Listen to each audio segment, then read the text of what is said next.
Lincoln. Come on, it's 6 o'clock. Rise and shine, rise and shine. It's time for Early Break with Sip and Jake, brought to you by Gaina Trucking.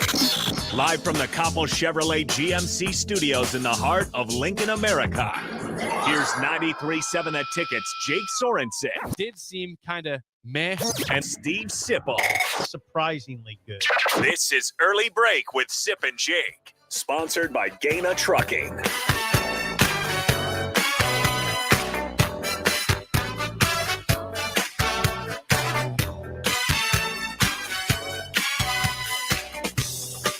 Good morning. Happy Friday to you, Steve Sipple, Jake Sorensen. Early break, full show ahead. Lots to get to. Nebraska plays Indiana tomorrow. We'll get some, here's some comments. Not here. We'll get to some comments as you broke the microphone again from Trev Alberts. Remember, you can't yank on that thing. That was probably poorly worded there. You cannot yank on the microphone. Excuse me. I'm just going to do, yeah. Can you go to Mike? Yeah, so it's Mike 1. But, yeah, we'll fix that during the break. You can always call or text 402-464-5685. Watch and comment on Facebook, Twitch, YouTube, and Twitter. Again, this show is sponsored by Gaina Trucking. Are you all right over there? You okay? Start. Okay. Now you're good. Off to a rocky start off the air. Off to a rocky start on the air. I'm not going to say what you said off the air. Yeah, I don't want to get in that argument. I'm not going to say it. So we'll get to say what you said about Zach Taylor. We will get to plenty of talk about Nebraska football as they prepare for Indiana tomorrow, trying to get Mickey Joseph's first win as interim head coach at a 6:30 kickoff tomorrow night. However, wait, go ahead. Before that, I mean, the news of the day across the entire sports landscape deals with my favorite NFL football team, which played last night. The Miami Dolphins lost to the Bengals, Cincinnati Bengals, 27-15 last night on Thursday Night Football. But the main story of the game is that late in the second quarter, the Dolphins are driving about just past midfield, and I believe either the previous play or the play before, the play right or 2 plays before, Tua took a low shot to his ankles, got up just fine, and played on. Now, either the next play or 2 plays later, they have a play action. He rolls out, can't find anybody, waits forever in the pocket, gets blasted. No penalty, which I'm fine with it. People can say it was a big hit, but I thought it was legal. Okay. And gets knocked to the ground, and his fingers go like this, and that's called fencing, I guess, in the term of concussion protocol. There, his fingers look like that? It looked like he was catatonic for a second.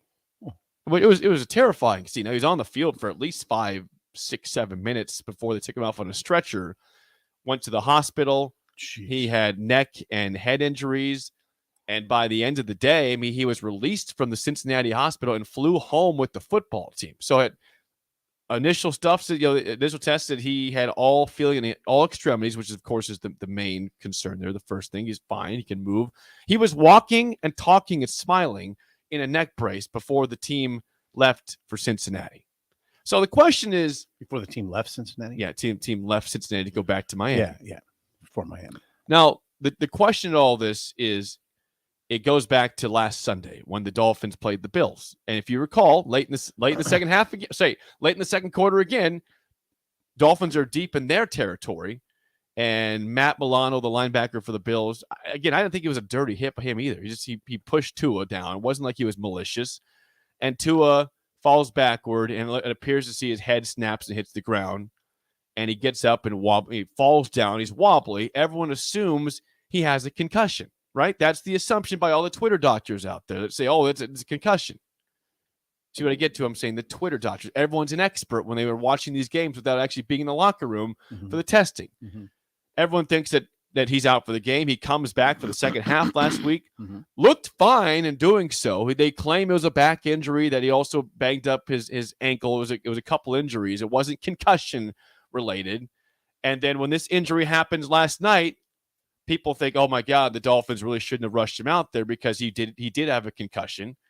And I would say this, Mike McDaniel, if you listen to postgame, the Dolphins head coach was very adamant saying, why when the hell would I rush a quarter? Why would I rush anybody back? This is his first time as a head coach. You think he wants to risk his career by making a mistake like that and saying rush through protocols and let him play? I wouldn't think. I know that everyone out there wants to make the Dolphins the victim in this, and that they're the problematic organization. You know, all the stuff this offseason of tampering with Tom Brady, tampering with Sean Payton. It's easy to bag on the Dolphins. I get it. It's a typically losing franchise. They find weird ways to lose games. They have not been the model of success for a long time in the NFL. You are not happy with this. My point is this. As we all know in this society, this day and age, Zip, on Twitter, everyone is easy to say people are guilty or things are bad before hearing all the sides of the conversation. Mike McDaniel was asked several times. I watched the post game last night to see how he'd respond. How was it? What was he asked? I mean, obviously the guy was somber because, number one, the team lost. Number two, it was a tough situation with this quarterback. And he kept saying it was a concussion this time, for sure, concussion. So we'll see how long the protocols take. By the way, on the same team, former Husker Ethan Carter has been in a concussion protocol for 3 weeks now. So he's been out in the last 3 weeks. So we'll see if it's. Well, they might take Tua out for 3 weeks. Well, we will see. Again, they don't play for 10 days. He will not. I would be stunned if he played against the Jets on next Sunday. But the point. Now I'm starting to understand why you're in a bad mood. The point. Yeah, I'm in a terrible mood. The point is this. Why what you said, what you did about Zach? Zach Taylor. I'd say this: if you listen to the Bengals fans, they were booing him at times for his play calling. So that's not just me. The Bengals fans were booing their own head coach's play calling, which I also thought was very suspect, despite them winning the football game. The Bengals won. They look like an average team to me, but they won the game. I don't want to make this about the Bengals. It's about the Dolphins and their handling of Tua Tagovailoa. I would say this, you might say, well, you're just defending your team. Well, I kind of am, because everyone's attacking the team and assuming they did everything wrong in the handling of Tua Tagovailoa. So the assumption is, what are they being accused of? They're being accused of basically malpractice at halftime last week and saying they rushed through or didn't do concussion protocol on Tua, where they were adamant post game that they did. And they have, and Mike McDaniel says, no, there's an independent specialist that specializes in brain matter. So, and he cleared him. The issue is then the worst case scenario happened to Mike McDaniel last night. Tua got hit, right, and he's laying on the ground with his because his fingers doing weird. Because stuff. the question going in was should Tua be playing in the game? And all the happened. Twitter experts say, he should be playing because it was a concussion. They're lying. They're saying it wasn't a concussion. Are you sure the Twitter experts are wrong here? I don't know, but I'm going to say this. I'm going to give the Dolphins the benefit of the doubt where nobody else is. If Mike McDaniel, again, a brand new head coach, is saying that, why would I ever go against the protocols, especially for a head injury? If, of course, we wanted to make sure that he was cleared to play. He was cleared to play. Okay. And Tua wanted to play, by the way. It's not like you forced your quarterback in the game. Okay. Tua spoke to media this week. If you have a concussion, you don't always speak to media. He spoke to media. He seemed fine. Besides having, his back is banged up. His legs are banged up a little bit. If there was wrongdoing with the Dolphins, I will come back here and I will eat crow. If the NFLPA and their investigation, are they going to do it? Are they? They're investigating. That was going to happen before this game even happened. It's going to take a week or two. If they find wrongdoing, I will come back here and eat crow. But I will also defend the team before they are found guilty, because you're supposed to be innocent before proven guilty in this society, right? Yes. And I hear you. I will be that guy. I don't know what to think about all this. This is sort of wild. This is why the Dolphins have gone through a wild period. Well, yeah, this is sad because the Dolphins they're experiencing success. They won the first 3 games against the Patriots, Ravens, and Bills, and then they had this primetime game. Now I know you were. I'm in a horrible mood. Yeah, you were edgy when I walked. Yeah, in, I am talking edgy about Zach. I don't mind saying you're fine. I'm not gonna talking about Zach. I mean, hey, his own fans were booing him, and I know Cincinnati can be a rough place. Like the Cleveland and Cincy can be in Ohio can be rough places to their teams if anything is going south. Despite your team was in the Super Bowl last year, Cincinnati. Zach Taylor won the football game. I thought he had a very questionable way of attacking the Dolphins defense, especially with the fact that your top cornerback, Xavier Howard, was at best maybe 60%, and he didn't even play the fourth quarter. Mm-hmm. And then you have a rookie undrafted free agent as the other starting cornerback last night because Byron Jones is still out. They kept trying to run the football, and they kept getting stuffed. I said, thank you, Zach. Keep running the football and keep getting stuffed. So, again, to just reemphasize this, it'll be okay. The Twitter doctors might be right when all is said and done, but they might not be. Did you ever consider staying off Twitter? I honestly, last night I really should have because it just pissed me off. Did it? Yeah. Now, I would say this. Now, if you can call me a hypocrite over here, if this was anybody but the Dolphins, if it wasn't my team, I don't know if I'm defending that team as much. Don't go too far with that. I'm saying I don't know if I'm going to say no, you wouldn't. Yeah, I probably wouldn't be. You wouldn't. I mean, that's but I listened. McDaniel said several times, like, why would I rush through the protocol to make sure my guy comes back in the game? That I'm a new head coach. That's about the worst thing you could possibly do for your future. Ooh, that is tense. Right? That's a rough first few games for McDaniel. Well, they're 3-1. But I mean, to deal with this though. Yes, it is. Because he's being accused of basically using a player. Absolutely, he's being accused of contributing to malpractice, essentially. Right. Exploiting a player. Sure. Oof. And I kept seeing people saying that Tua should sue the Dolphins. Like, what are you talking about? Well, what if there's Tua was not forced to play. Tua wanted to play. What if there's long-lasting injury? That's what we're going to see the next few weeks. I mean, this could be a long injury. I don't know when he comes back. I mean, it sounds a little rough from what you've described. It is rough. It's not a great situation. There's nothing good about the situation at all. The good thing is that he was able to walk and talk, and he flew back with the team. Is this nothing in terms of, hey, we have serious paralysis we're talking about? Right. I mean, they're all feeling everywhere, feeling in all of parts, all extremities. God, dang, it points up how brutal that sport is, though. He's on the field for 5 minutes. It might have been more than that, and then his fingers were like this. Ooh, that's the nightmare scenario. And for McDaniel. That's called fencing. That's a concussion thing. That's a nightmare scenario for McDaniel. Now again, it is. It is. It's a nightmare. Sure after what happened last week, right? Then have that. Oof. I can see why people are reacting, fairly or unfairly, and you maybe should stay off the Twitter machine. I may. But why are you on there? Because you want your news. You want to see what the reaction is. But during the game. Oh, yeah. Well, I get that too. Oof. Well, I was on it during that period to see what the reports were, what the updates were. Is the quarterback going to be okay? And in terms of paralysis, is he paralyzed? I'm curious about that. But he was fine there, and he flew back to Miami.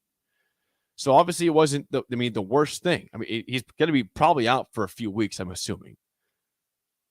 We'll see what happens. But my point is, again,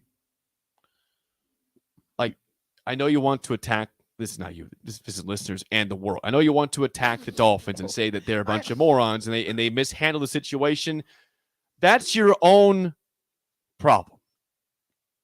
I choose to believe that the doctors did their job and cleared him. It's your team. Yeah, it is my team. Is everybody attacking them? Yes.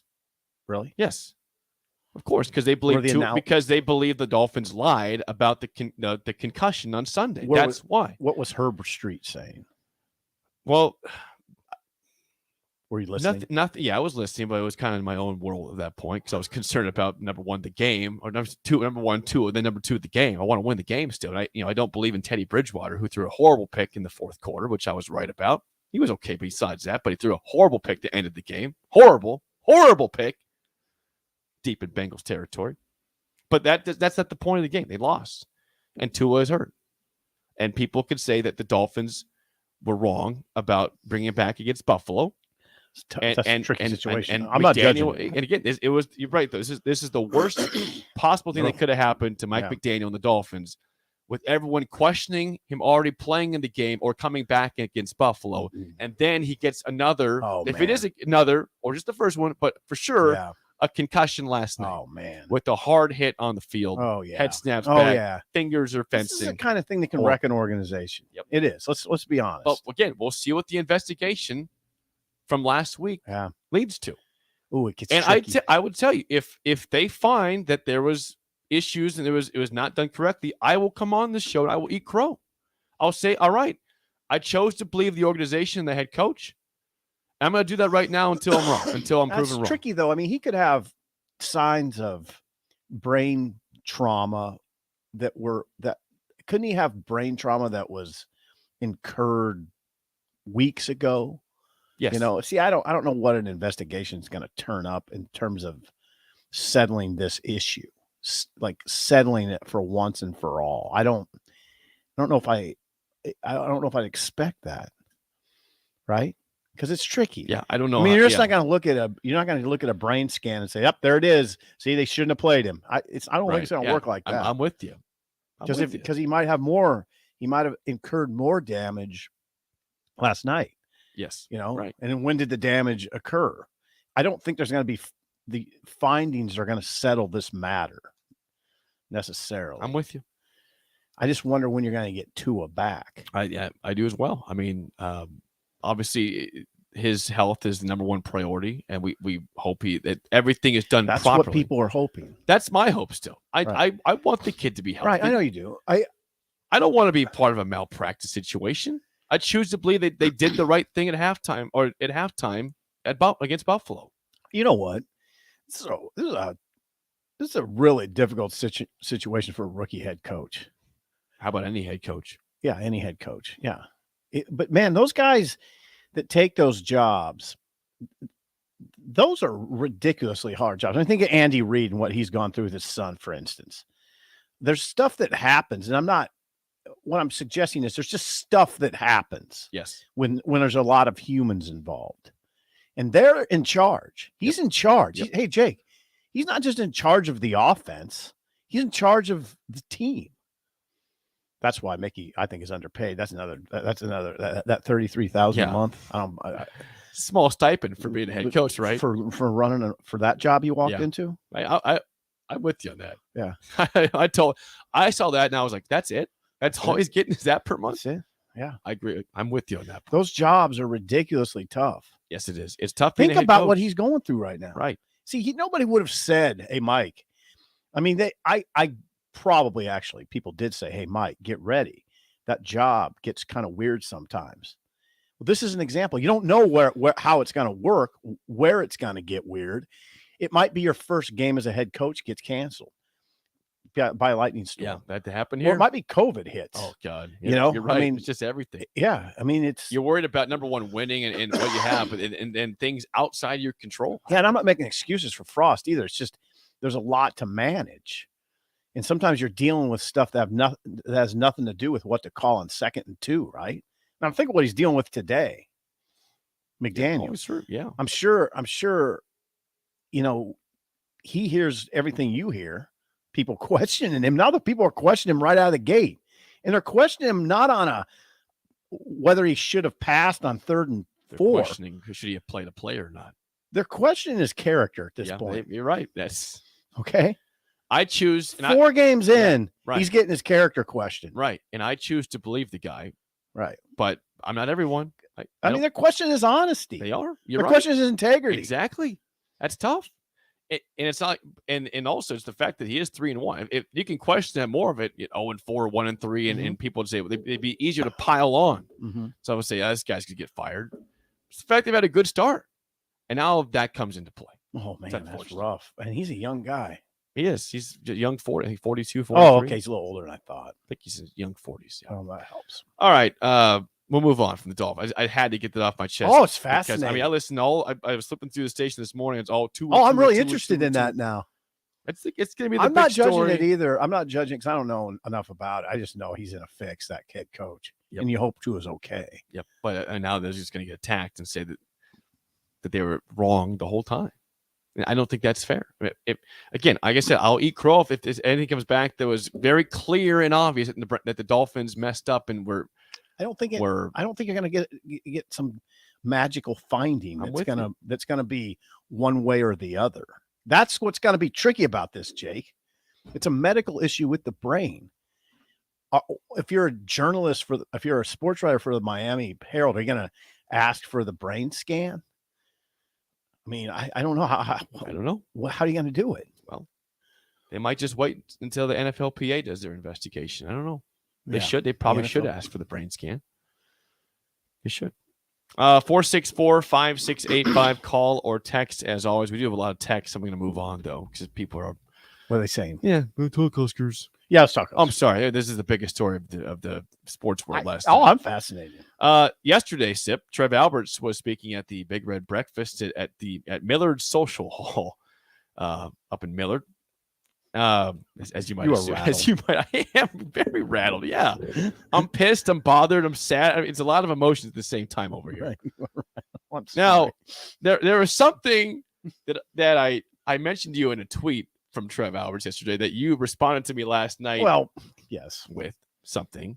Mm-hmm. Trev Alberts said, among other things, that Nebraska needs to be the premier development program in the Midwest, if not in the country, for Husker football, which, of course, as you know, to me, was music to my ears because I think that they should embrace being a developmental program every single day.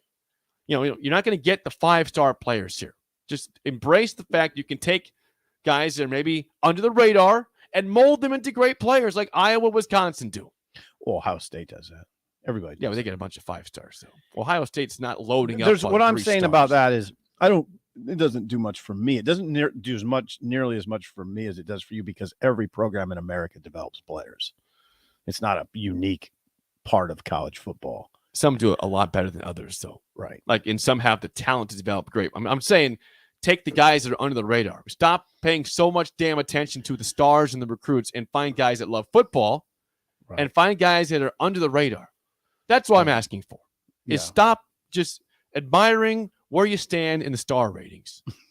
It is one, as we point out, that is one data point. It is a data point. It's a data point. It is not the end-all, be-all on the talent of a kid. It is a data point. Right. No, you're right. You're right about that.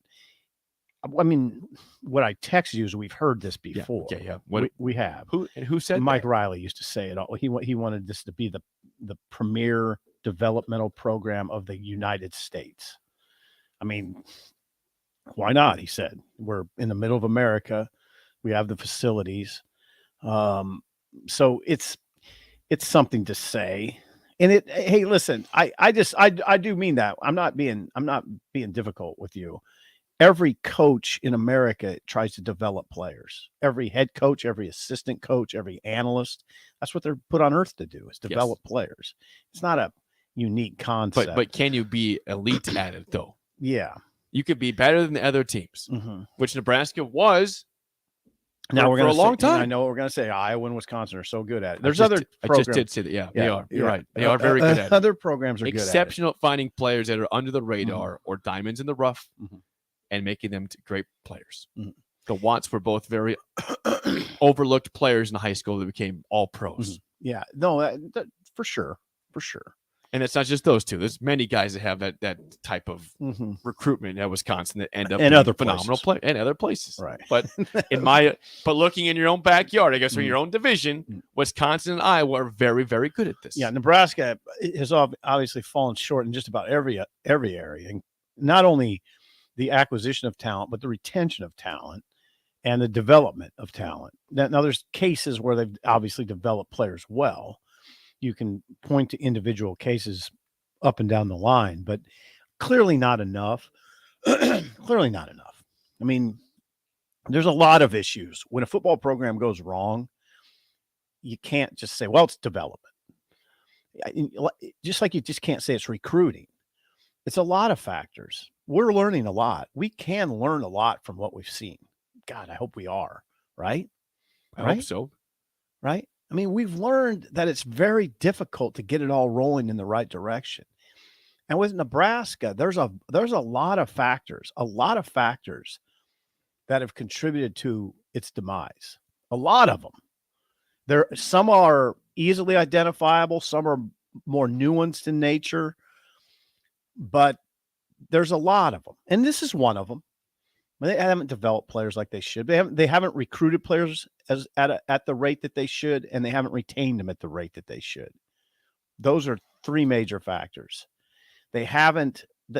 I think that the revolving door that's spun for so long has contributed to this incredible lack of direction in the program. There's just it's wayward. It's a wayward program. I mean, seems like we're grasping at things now. Now you hope that Trev does feel that way. We don't even know. Like, I don't even know that the fan base understands what it wants, other than the one thing, to win. Right?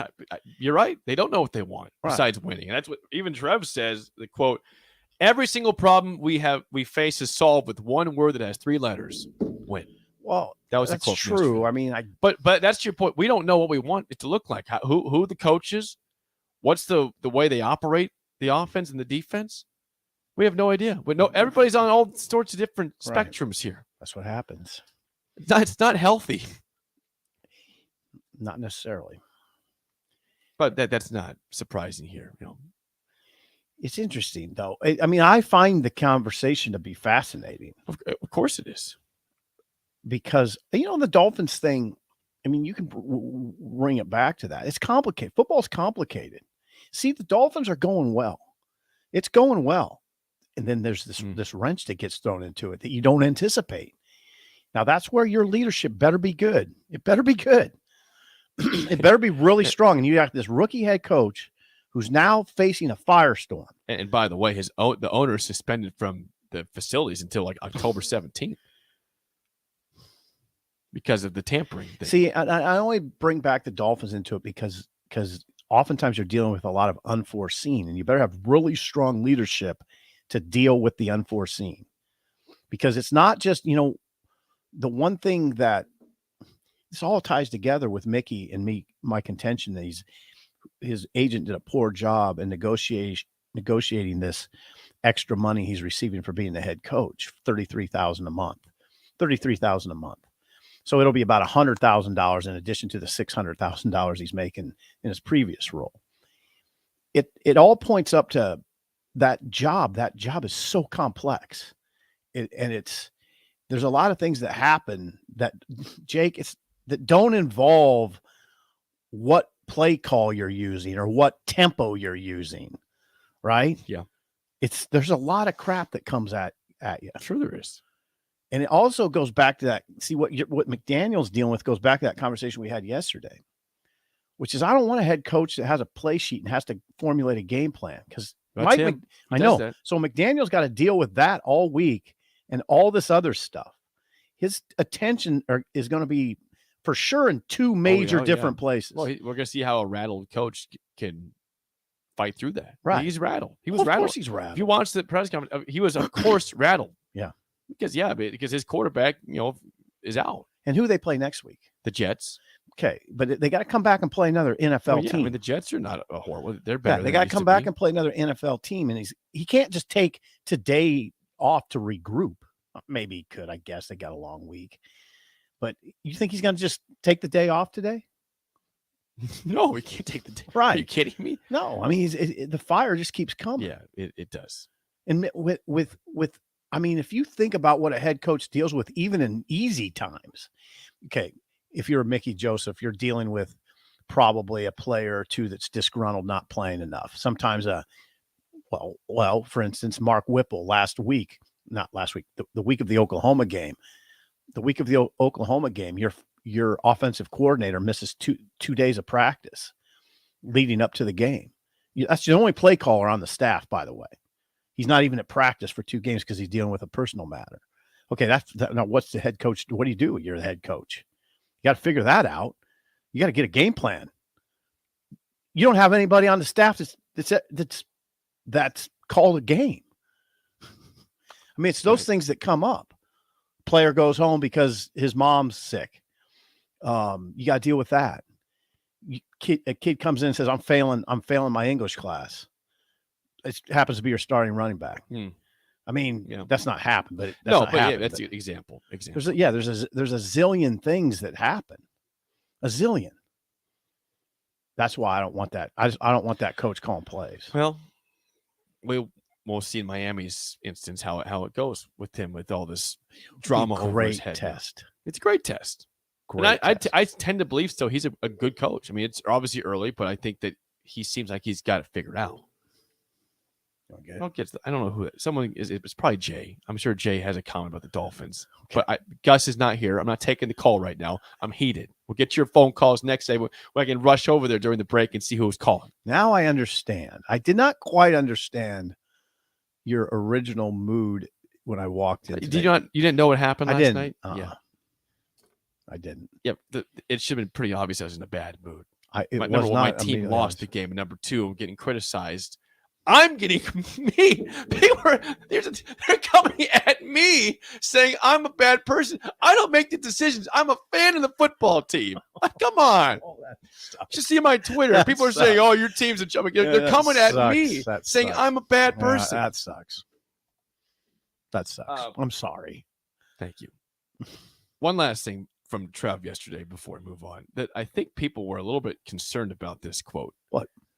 And I don't know if there's reasons to be concerned. Let me pull it up real quick. It didn't show up on the articles looking at there.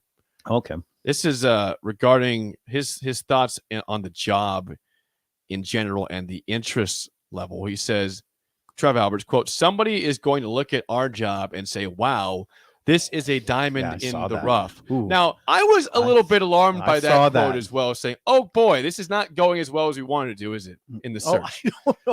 I don't know if I saw it like that. It is interesting. Isn't it? How do you assess that quote? I mean, I don't know if you can view that in a completely positive light. I thought that was pretty alarming, saying someone's going to view this as a diamond in the rough. We've been humbled. We have.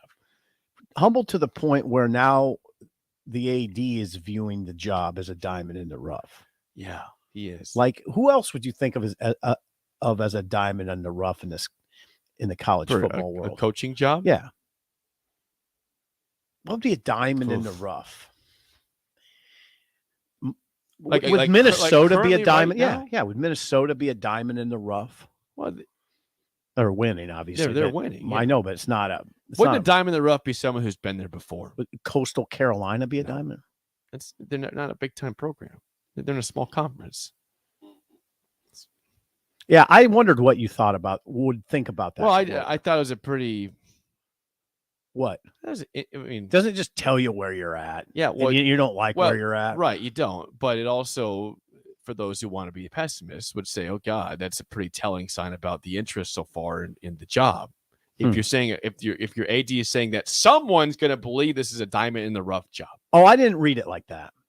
Well, there's a lot of different people that respond differently. I have to think some people live their lives in alarmist fashion. Yeah, I have to think that Trev Alberts has a person or two already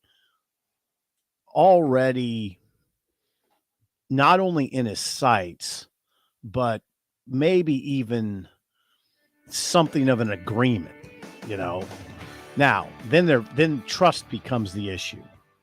How much do you trust that party would follow through when other jobs open, etc.? I can't believe that he's just winging this. Like, I can't believe you would either, but I have no. No. I guess I shouldn't say winging, but just going through it. Like, okay, well, there's this guy and there's this guy and this guy. I'll get to him later. I think it's already probably pretty set up. Is my guess. More next on Early Break.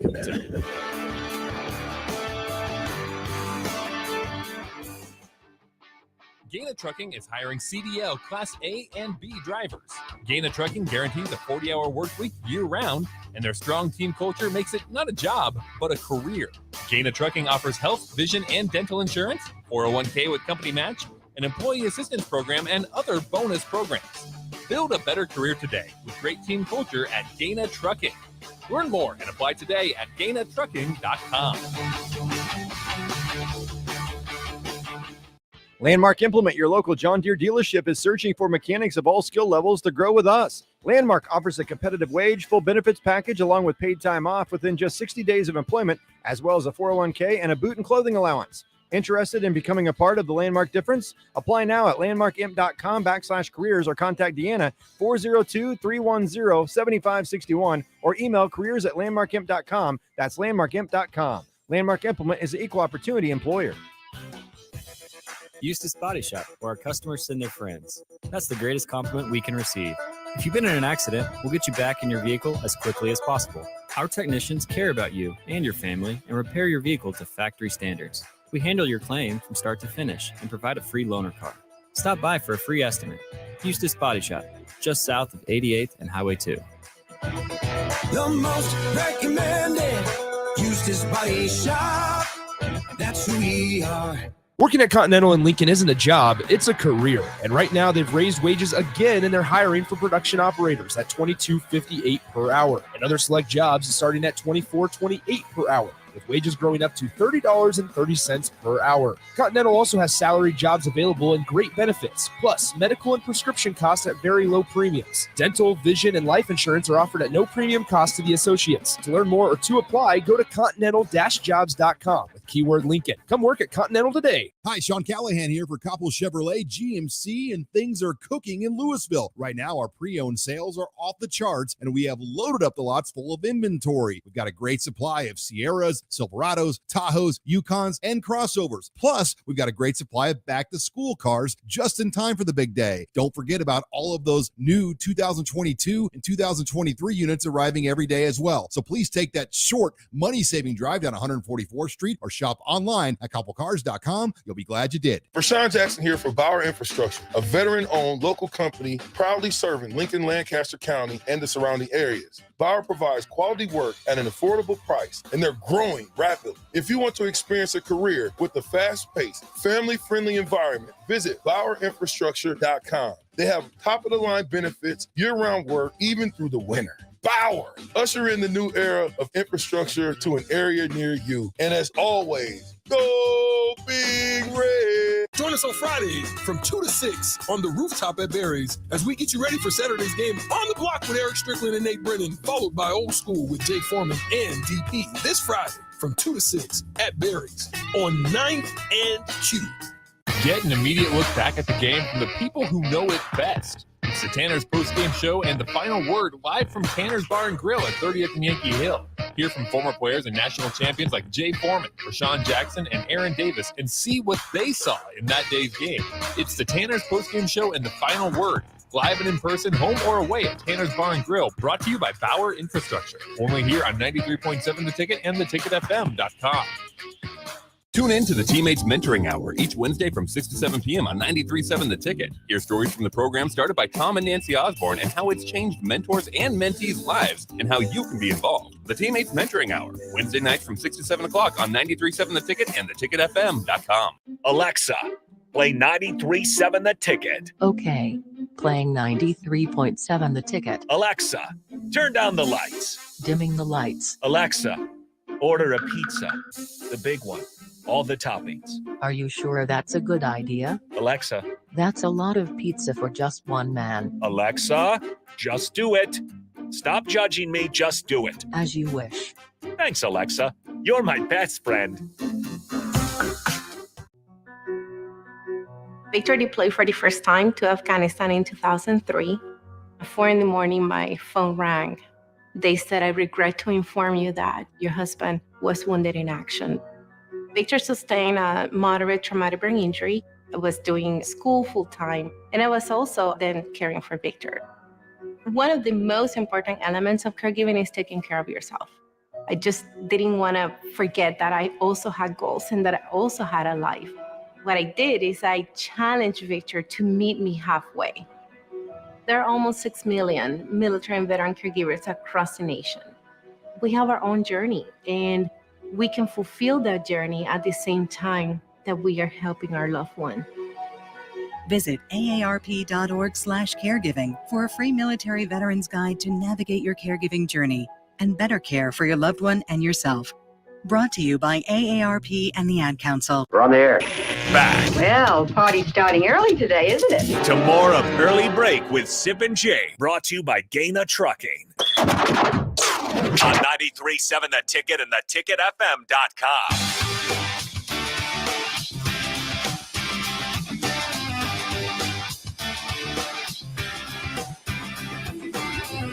Once again, you can call or text us 402-464-5685. Watch and comment on Facebook, Twitch, YouTube, and Twitter. The show sponsored by Gaina Trucking. Appreciate all the text coming out. I didn't, I was so fired up that first segment. Yeah, you were.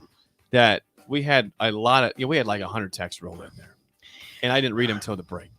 Yeah, I would say there's a mixture of people either supporting the Dolphins or attacking them. I think the best tack to take in this is to not judge it either way. That's impossible in this society.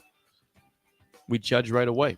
Not everybody does, and oftentimes we don't give into a second opinion. It's just it's our first impression. That's fine. Jake, you just don't hear from the people that are reasonable. No, because they're not on Twitter. Right. No, I can't converse with everybody in society. But I think the best way to go about this is to stay neutral and see how it plays out. Right? Stay neutral. I'm going to watch it. I appreciate that you can have that mindset in this day and age. You've got my interest in this, and I will monitor it. But I'm not expecting to reach a conclusion, a hard and fast conclusion. I just don't think that's going to happen. I don't think it's going to come that. I don't think it's going to go down that way. Yeah. How could it? How could they determine that he had a concussion, a pure concussion suffered against Buffalo, and then there was more damage in this game? Could you conclude that medically? I don't know if you could. And this is not my total defense. Again, I'll move on after this. This is not my total defense of the Dolphins, but I would say this. When Tua came back into the game against Buffalo, he looked fine. Like you didn't see a guy that looked like he was woozy. Right. When he was talking to the media, how did he look? He seemed fine. Okay. Normal. And yesterday in the first half he was playing, Sip, he looked fine. He looked normal. I didn't see a quarterback that looked like he was woozy or banged up. I mean, obviously the back he was holding the back once in a while. That could have been act. I don't know. Or it could have been reality. He was hurting. But I didn't see anybody that appeared to be lost. His play was confused. strong. Yeah, he played well. Yeah, he played well. I'm definitely not saying, oh man, they brought him back too early. They didn't treat this right. I'm not saying that. I'm not. I mean, I also understand these guys under these coaches, people in the organization are under enormous pressure. So you have to factor that into the discussion. Again, neutral. Let's go to Michigan, Iowa. Yeah, I got. Let's see. There's 3 games I believe that are pretty compelling this week in the Big Ten. Can I ask you to rank them 1 through 3? Yes. Okay. Here's the 3 games. You can ask me that. Yeah, I'm gonna have you rank your interest level 1 through 3 of these 3 games. Okay. Michigan, Iowa. Hold your thoughts into that one. Michigan, Iowa. Purdue, Minnesota. By the way, per Tom Dienhart yesterday of the Purdue web, Black and Gold. What's that? What's his website? Black and Gold. Okay, blackandgold.com said that Aiden O'Connell is still going to be a game time decision for the Minnesota game. Okay, so you got Michigan, Iowa, Purdue, Minnesota, and then Michigan State, Maryland. What's your interest level in those 1 through 3?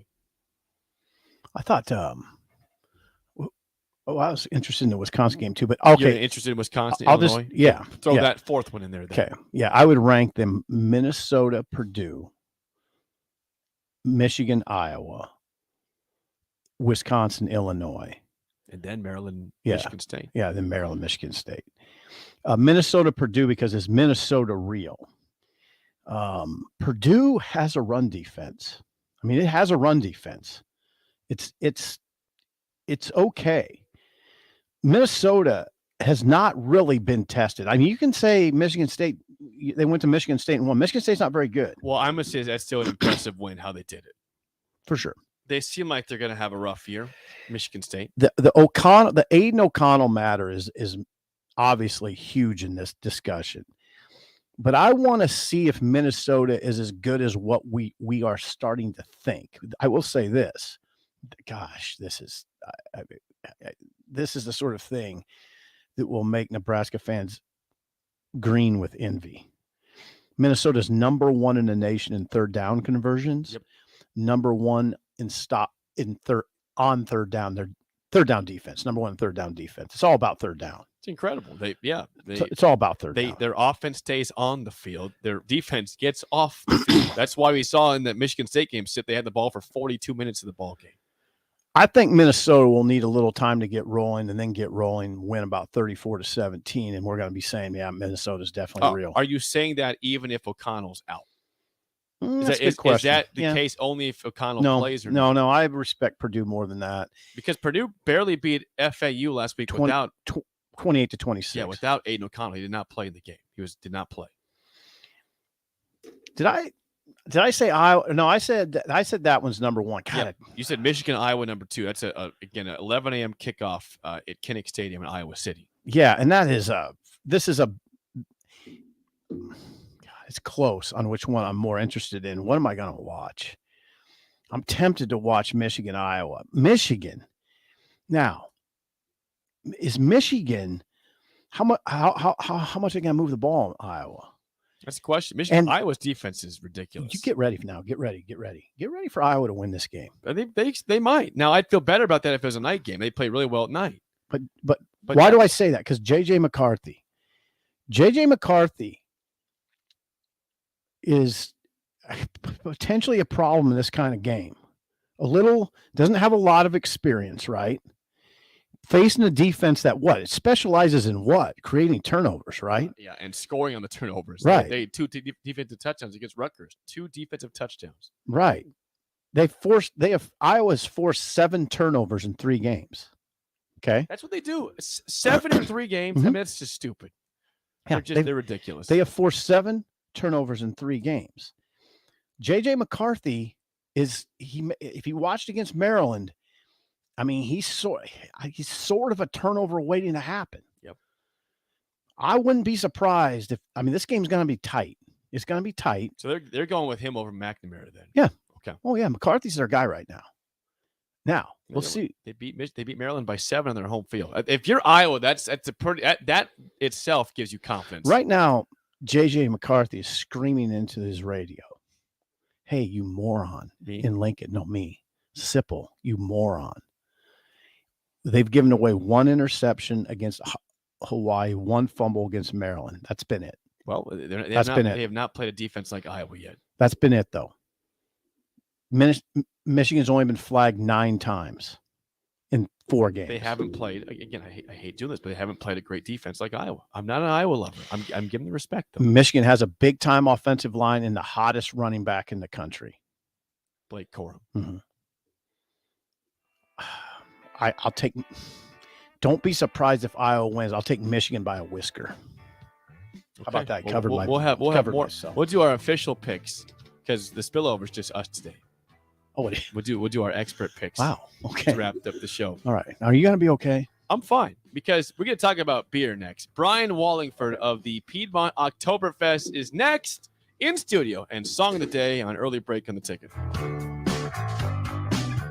Hopcat exists at the intersection of great beer and delicious food, complemented by music, art, community, and comfort. Home to a best-in-class beer experience served by craft beer experts, guests can expect a casual, inviting local gathering place with some of the best damn burgers and fries you'll find in Lincoln. There is no better place to watch any Nebraska game other than the 50-yard line at Memorial Stadium. Hopcat is located at 6th and P in the Haymarket. To plan your next trip to Hopcat, visit www.hopcat.com.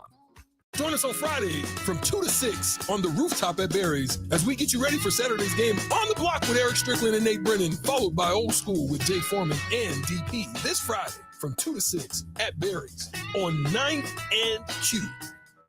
Seasons change, but your land stays the same. You need the right solutions to keep you moving. That's why you rely on Acres Equipment, your Nebraska-owned premier John Deere dealership. Whether you're harvesting, protecting your crops, feeding the herd, maintaining your lawn, improving your business, or letting off some steam, Acres has what you need to get the job done. Acres Equipment, solutions for every field. Tune in to the Teammates Mentoring Hour each Wednesday from 6 to 7 p.m. on 93.7 The Ticket. Hear stories from the program started by Tom and Nancy Osborne and how it's changed mentors and mentees' lives and how you can be involved. The Teammates Mentoring Hour, Wednesday nights from 6 to 7 o'clock on 93.7 The Ticket and theticketfm.com. It's time again for Lincoln's Best Oktoberfest, the 7th annual Piedmont Oktoberfest, October 8th from 5 to 11 p.m. Enjoy dozens of beers, amazing local food, live music, costume contests, stein holding contests, yodeling, and more, with tickets starting at only $33. Live music by the B Street Band, provided by Aloe Fiber, and safe rides home, provided by Z-Trip and the Nebraska Department of Transportation Highway Safety Office. Get your tickets today at the shops@piedmont.com. Use promo code THETICKET to receive 10% off your complete order. It's the Piedmont Oktoberfest, the shops@piedmont.com. Landmark Implement, your local John Deere dealership, is searching for mechanics of all skill levels to grow with us. Landmark offers a competitive wage, full benefits package, along with paid time off within just 60 days of employment, as well as a 401k and a boot and clothing allowance. Interested in becoming a part of the Landmark difference? Apply now at landmarkimp.com/careers or contact Deanna 402-310-7561 or email careers@landmarkimp.com. That's landmarkimp.com. Landmark Implement is an equal opportunity employer. People first is more than a nice sentiment. At American Senior Benefits, it's the mission. If you're ready for a career where you can truly put your customers' needs ahead of everything else, this is for you. American Senior Benefits is one of the leading senior market insurance product distributors in the country, and they're looking for high-energy applicants with strong communication skills. Enjoy on-the-job training, a fun work environment, and unlimited income potential. Visit asbmidwest.com to learn more. American Senior Benefits. The weather in Nebraska is unpredictable every day, and that's no fun when you're trying to golf. Double Eagle Golf in West Lincoln is now open to let you play in perfect indoor conditions daily. Double Eagle Golf has 5 simulator bays to hit in, by far the most in Lincoln. It has a fully stocked bar with beers and cocktails for you to enjoy while you play. Double Eagle Golf is open each weekday from 7 a.m. to 10 p.m., so you can start the day there, take a client over lunch, or end the night with friends. Check out Double Eagle Golf today inside the Kinetic Sports Complex on West O Street. This is Dan Friedman. Between 2010 and 2019, distracted driving caused more than 40,000 car crashes in Nebraska, resulting in over 14,000 severe injuries and deaths. Please keep your eyes on the road. If you have a smartphone, put it away while you're behind the wheel.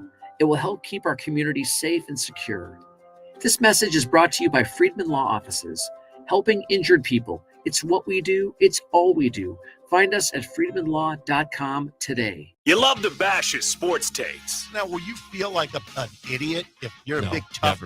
If you're a big tough guy this morning, But you really love to voice your displeasure for his music choices. he stumbled on an issue that I did not think would generate this much passion and discussion. It's time for Jake's questionable song of the day on Early Break on 93.7 The Ticket and theticketfm.com. And she was lying in the grass, and she could hear the highway breathing, and she could see a nearby factory. She's making sure she is not dreaming. See the lights of the neighbor's house. Now she's starting to rise. Take a minute to concentrate, and she opens up her eyes. The world was moving, she was right there with it, and she was. The world was moving, she was floating above it, and she was. All right, your song of the day, And She Was by Talking Heads. 464-568-51 is bad. 10 is good. Texture rating on the Sauter Heyman Jewelers song of the day. She was drifting through the backyard, and she was taking off her dress, and she was moving very slowly, rising up above the earth, moving into the universe, and she's drifting this way and now, not touching the ground at all, and she's up above the yard. The world was moving, she was right there with it, and she was. Once again, your song of the day, And She Was by Talking Heads from 1985. 464-568-51 is bad. 10 is good texture rating on the Sauter Heyman Jewelers Song of the Day. What year did you say that was? 1985. A great song. I mean, it was always a great song. It's a weird one. They're a weird band, but it's a good song. Yeah, they're a weird band. That's not. I don't think, Jake. I don't agree. That's a weird song. That's a good. It's hard to dislike it. I mean, But you agree the band is weird. Kind of weird, yeah. Very weird. What band is like them? There's a band I mix up with the Talking Heads. Like the name of the band or the sound of The band? sound. I don't know. I'll think of it. I'll give that song High. That was a staple song of the 80s. We have a guess. I don't know how old he is. You're 31, so you wouldn't remember the staple songs of the 80s, but that was one of them. I'll give that an 8.9, just short of a 9. 9. All right. I'll take Jake's that. been rattled all day. Well, my Dolphins again lost Hey, and Tua got Gus, hurt and everything. I've seldom seen this rattled. But here I am. Yeah. Doing radio. Gus, what was your rating there? 9. Okay. Well, we got a special guest. Yeah, here. let's get to our guest. 8.9 for you, 9 for Gus. Brian Wallingford of the Shops of Piedmont Oktoberfest, as you can see with the Hi, shirt Brian. there. Yes, is thank here. you. Thank you. Up, you said these mornings are tough for you. You don't like mornings very well. I'm not a morning guy. No, I'll stay up all night. But yeah, the morning's not really my thing. It's curious though because you seem very chipper. Nespresso. That's Nespresso's the way to go. Is that the way to go? Oh, it is so good. How would you rate that song, Brian? You're allowed to rate it too. Oh, it sounds like a 70s song, even though it's not 80s. And 70s are not my era, so I'm gonna go 5. 5. Ooh. Now wait a second, Brian. How old are you? 35. Okay, you and Jake are similar age. Yeah, but the 80s are mine. Like, I love the 80s. Oh, do you? I do. That was an 80s song, though. I understand. That was 85. I don't like all the 80s. That's as mid 80s as it gets. Is 85, right? Mid 80s. 35-year-old Brian Wallingford is with us. Yes, he is with us. And you are with us, Brian, because we have a fun event coming up next Saturday. Yes, Piedmont Oktoberfest. Which I have been to before. It is a blast. It is a fun time out there. The ticket's been a part of almost every event we've done at Piedmont in one way or another. Yes. I mean, what was it? 9 years ago, we started off with the Nathan's famous hot dog eating competition. The first event we ever did at Piedmont after the remodel. We did have that. And Tom had a heart attack 2 days later after he competed. He did. That is correct. That is Tom against Lanny Holstein. Yeah. And This is true. 2 days later, Tom had a heart attack. Dead serious. I think that was 7 years ago. Was it related? 2015. It was summer of 2015. Yeah.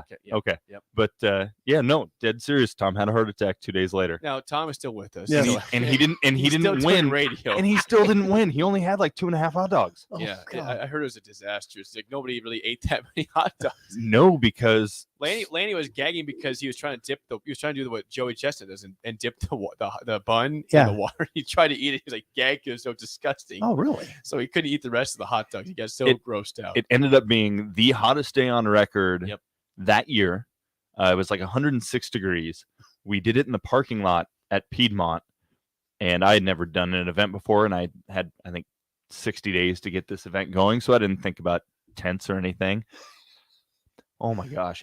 Black asphalt, 110 degree weather. People, oh yeah, the water. It was cold when I put it out. By the time they dipped the hot dogs in it, it boiled them. I mean, it was miserable. Okay. Well, okay. By the way, Piedmont. This is in between 56 and 48th. It's at Cotner and A. If you're trying to figure out where it's that intersection, basically, right? The Cotner and A. It is. That's how I describe it. Yeah. Speaking of the 80s, Piedmont was featured in the movie Terms of Endearment, right? Did not know. Yeah. What? Yeah. Did not know. I mean, how do you mean featured? I mean, they had half a dozen scenes there. What? Walking out of the old grocery store that was there, and Kay's Diner, and I'll be darned. Jack Nicholson, and I don't remember who else is in that movie. I want to see this. Yeah, so we've put it up on big screens there and played the movie in the summer times at night every once in a while. Dang. Well, there you go. Well, Brian, let's get the scoop. The event is next Saturday. For those who have never been, I've been before. It's great. For those who have never been, first of all, what's the time frame? When does it start? When does it end? And what is, in your opinion, the best highlight of all? All right, so it's going to be Saturday, October 8th. It's 5 to 11. Tickets, you can go to the shops at piedmont.com, and you'll have a link there. You can check out everything. We make videos every year just to show people kind of how it changes. So you can check out the different videos and see what we've done in the past. We have live music. I think I have 19 different beers on tap this year. Okay. I'll only have 15 at a time, but I have 4 that'll be rotating in once we get done. Okay.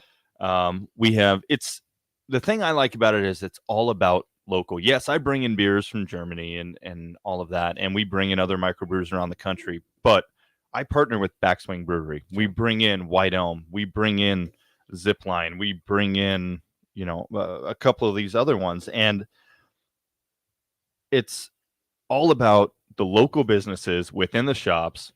We have food vendors that are all local that bring in great food trucks, an amazing variety. It's not all just German food. It's not all this. I bring in a wide variety.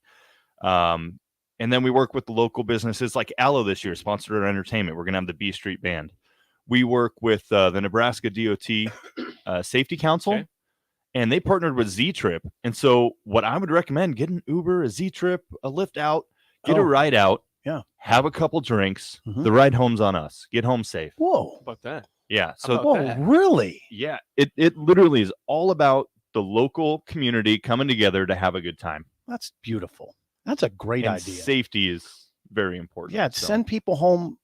That's a great idea. Can I tell you a story real quick about this event, Sip? And Brian, I believe you were probably there for this. I was a yodeling champion once at the Piedmont Oktoberfest. Funny story. That's the same year my mom might have had a drink too many and jumped up on stage to do the pretzel eating competition. Oh, yeah. Whoa. So your mom won the pretzel eating No. She just wanted a free pretzel, so she stood up on stage and took a couple bites. Just there. But you won. I won the. He won the yodeling comp. There was 8 or 9 competitors that year. He won the guys division. He won the yodeling contest. Did you see this? I didn't. Oh, actually, I have it on video. Oh, please don't bring it up. Yeah, I don't know that I want to see it. I want to have this in my imagination. You won it though. You gave it hell. This was at a time when Brett Kane was with the station, and he was doing every week. He'd do like the yodeler about where Nebraska was in the rankings, and so I just copied that what the yodeler was doing, and that won me the contest. I would never know how to yodel. Besides that, I just knew the one yodel. You just got to go falsetto, like full falsetto. I'm not doing it on there. You did it on the air the next year. I did. You did. I'm not doing it. You followed it up the Brian, next year on the air when I came came this in. Year. I'm not doing it. But you would say that's your strength, right? Falsetto. Yodeling is no falsetto. Falsetto. You think that? Yeah. I can do falsetto. Yeah. I can also sing normally. Can you? You just enjoy it when I do falsetto because I make every song sound like a church song, basically. It's like a choir song. So will we get a repeat this year? I don't know. We'll see. Well, that was non-committal. I would say this. I will be there. I will be in attendance at the Piedmont Oktoberfest next Saturday. By the way, if you're saying, "Oh, what Huskers play Friday," there's no Husker game next Saturday. Yeah, You're we free. Got lucky. You're free. We wasn't planned. You should have taken credit for this. Well, so we always do plan it. So Oktoberfest is actually it's a 10-day celebration. It ends the first Sunday of every October. So sometimes we do it like September 25th or 21st, and everyone's like, "Oh, that's not Oktoberfest." Actually, that is, depending on the year. But we actually plan it. We know we can't compete against Nebraska football, so we plan it for a horrible away game because usually it's an 11 o'clock game or 2:30 game, and then this year that's Rutgers, I guess. And so we did Rutgers, but the problem is then they moved it to Friday night, and so I was worried. But they gave such little timing that people can't go out and get their wedding plans and all that. So people don't have things to do. So come out and have a good time. Oh, it couldn't have worked out better. Oh, it couldn't have. It's amazing. So timeout. We have to get back to this yodeling thing. Let's set a time on when the yodeling competition is going to be so that Jake has a couple drinks in him. And we get him up on 9:30. You good with 9:30? I'll have drinks at that point. All right, yodeling competition will start at 9:30 this year. PM? I better do some practice. PM? Yeah, 9:30 a.m. Yeah, no, Jake's gonna have a few drinks in him by 9:30 a.m. We're gonna get this going. We'll give the yodeling contest a try. Let's see if I got the chords still for that. Do you still have it? Like 26. Do you still have that track? Just play that over and over and just. I could find the track. There we go. Okay, so again, how do people buy tickets? What's the cost of tickets? And we have a promo code with the ticket also. Yeah. So our station 937 the ticket. You do. Okay. How do people buy tickets, bro? Go to the shops at Piedmont.com. You'll see that there's a link at the top that says Oktoberfest. You can check out the videos, check out our amazing sponsors that we have. Purchase tickets that way. It's $33 for the basic package. That gets you in. That gets you entered in raffles. We give away, I bet you probably 80 different prizes throughout the night, whether that's mini kegs of beer from Hofbrau that we bring over from Germany, whether it's, just swag from some of our vendors. But it gets you in, it gets you signed up for all of that, and it gets you 3 beer tickets. Okay. And then if you want to do the VIP package, that gets you access to all the beer that I bring in from Germany, not just the American beer. And that's $42. And you also get custom koozie and all this stuff with it. We did Steins. I was actually told that because people come year after year that they're tired of the Steins. Oh, really? So we're trying I something like the different. Steins. Yeah, we're trying something different. I'm going to bring some, we ordered some solo cup koozies. Okay. So, you know, something to take tailgating to keep your drink nice and cold. But yeah, the promo code, you actually get 10% off if you use promo code the ticket in there. So we have that set up. But as I was mentioning, here's one of the cool things as well. We have competitions like the yodeling one throughout. We have Stein holding that goes on throughout the night, and we end up giving away tons of prizes to the people who participate in there. It's a lot harder than you think to hold up 35 ounces of beer straight out. Sure it is. We have yodeling. We have costume contests. We have pretzel eating competition. We just have stuff throughout the night, and then randomly you walk in, you sign up, and we just pull names throughout the night. If you do buy a VIP ticket, you're entered in to win some free night stays at the Marriott Residence Inn as well. So nice. Yeah, we just the whole point is to give stuff away. Oh, well, that's a good premise there, Yeah, Brian. have some fun. It's the Piedmont Oktoberfest. The shops at Piedmont.com.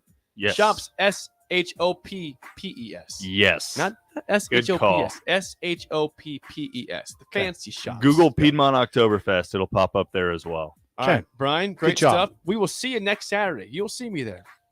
You better be yodeling. I'll be yodeling. Half the hour Committal. an early break. He committed. I'm doing it. This is Lincoln's home for sports talk on the FM dial. Also online at theticketfm.com. On the internet. KNTK FM Firth, 93.7 The Ticket. Gaina Trucking is hiring CDL Class A and B drivers. Gaina Trucking guarantees a 40-hour work week year-round, and their strong team culture makes it not a job, but a career. Gaina Trucking offers health, vision, and dental insurance, 401k with company match, an employee assistance program, and other bonus programs. Build a better career today with great team culture at Gaina Trucking. Learn more and apply today at GainaTrucking.com. Get an immediate look back at the game from the people who know it best. It's the Tanner's post-game show and the final word live from Tanner's Bar and Grill at 30th and Yankee Hill. Hear from former players and national champions like Jay Foreman, Rashawn Jackson, and Aaron Davis and see what they saw in that day's game. It's the Tanner's post-game show and the final word. Live and in person, home or away at Tanner's Bar and Grill, brought to you by Bauer Infrastructure. Only here on 93.7 The Ticket and theticketfm.com. It's tailgate season.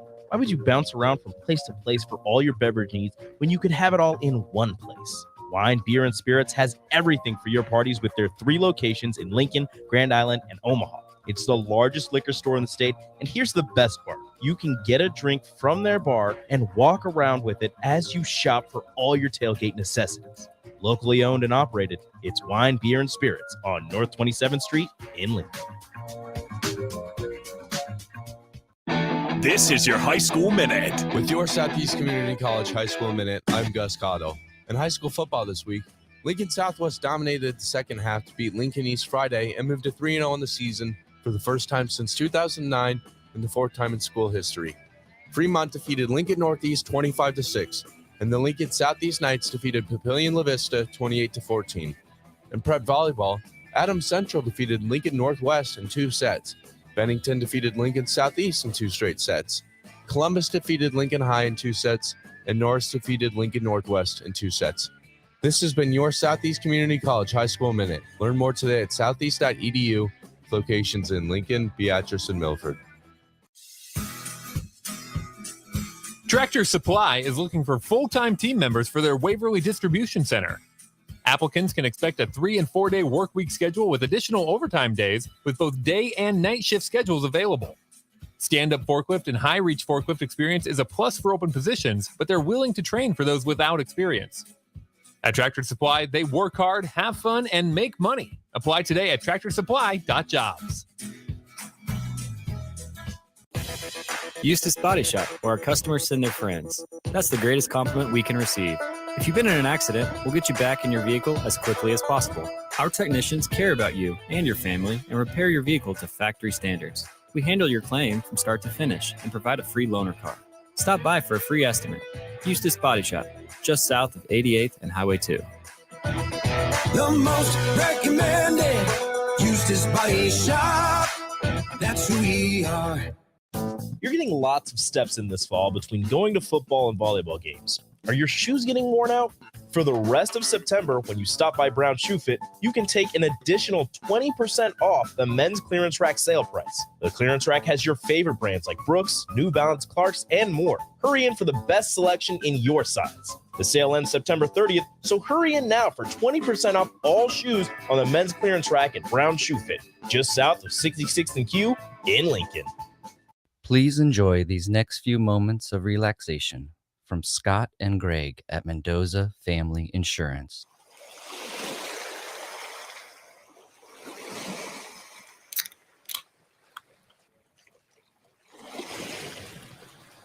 If you would like to feel this relaxed about your home, auto, business, life, or commercial property insurance, please give Scott or Greg a call today at Mendoza Family Insurance. 93.7 The Ticket, Fox, KFXL weather. Brought to you by Bryant Air Conditioning, Heating, Electrical, and Plumbing. Warm and breezy for your Friday with an afternoon high right about 80, south-southeast winds gusting over 20, and a few passing clouds here and there.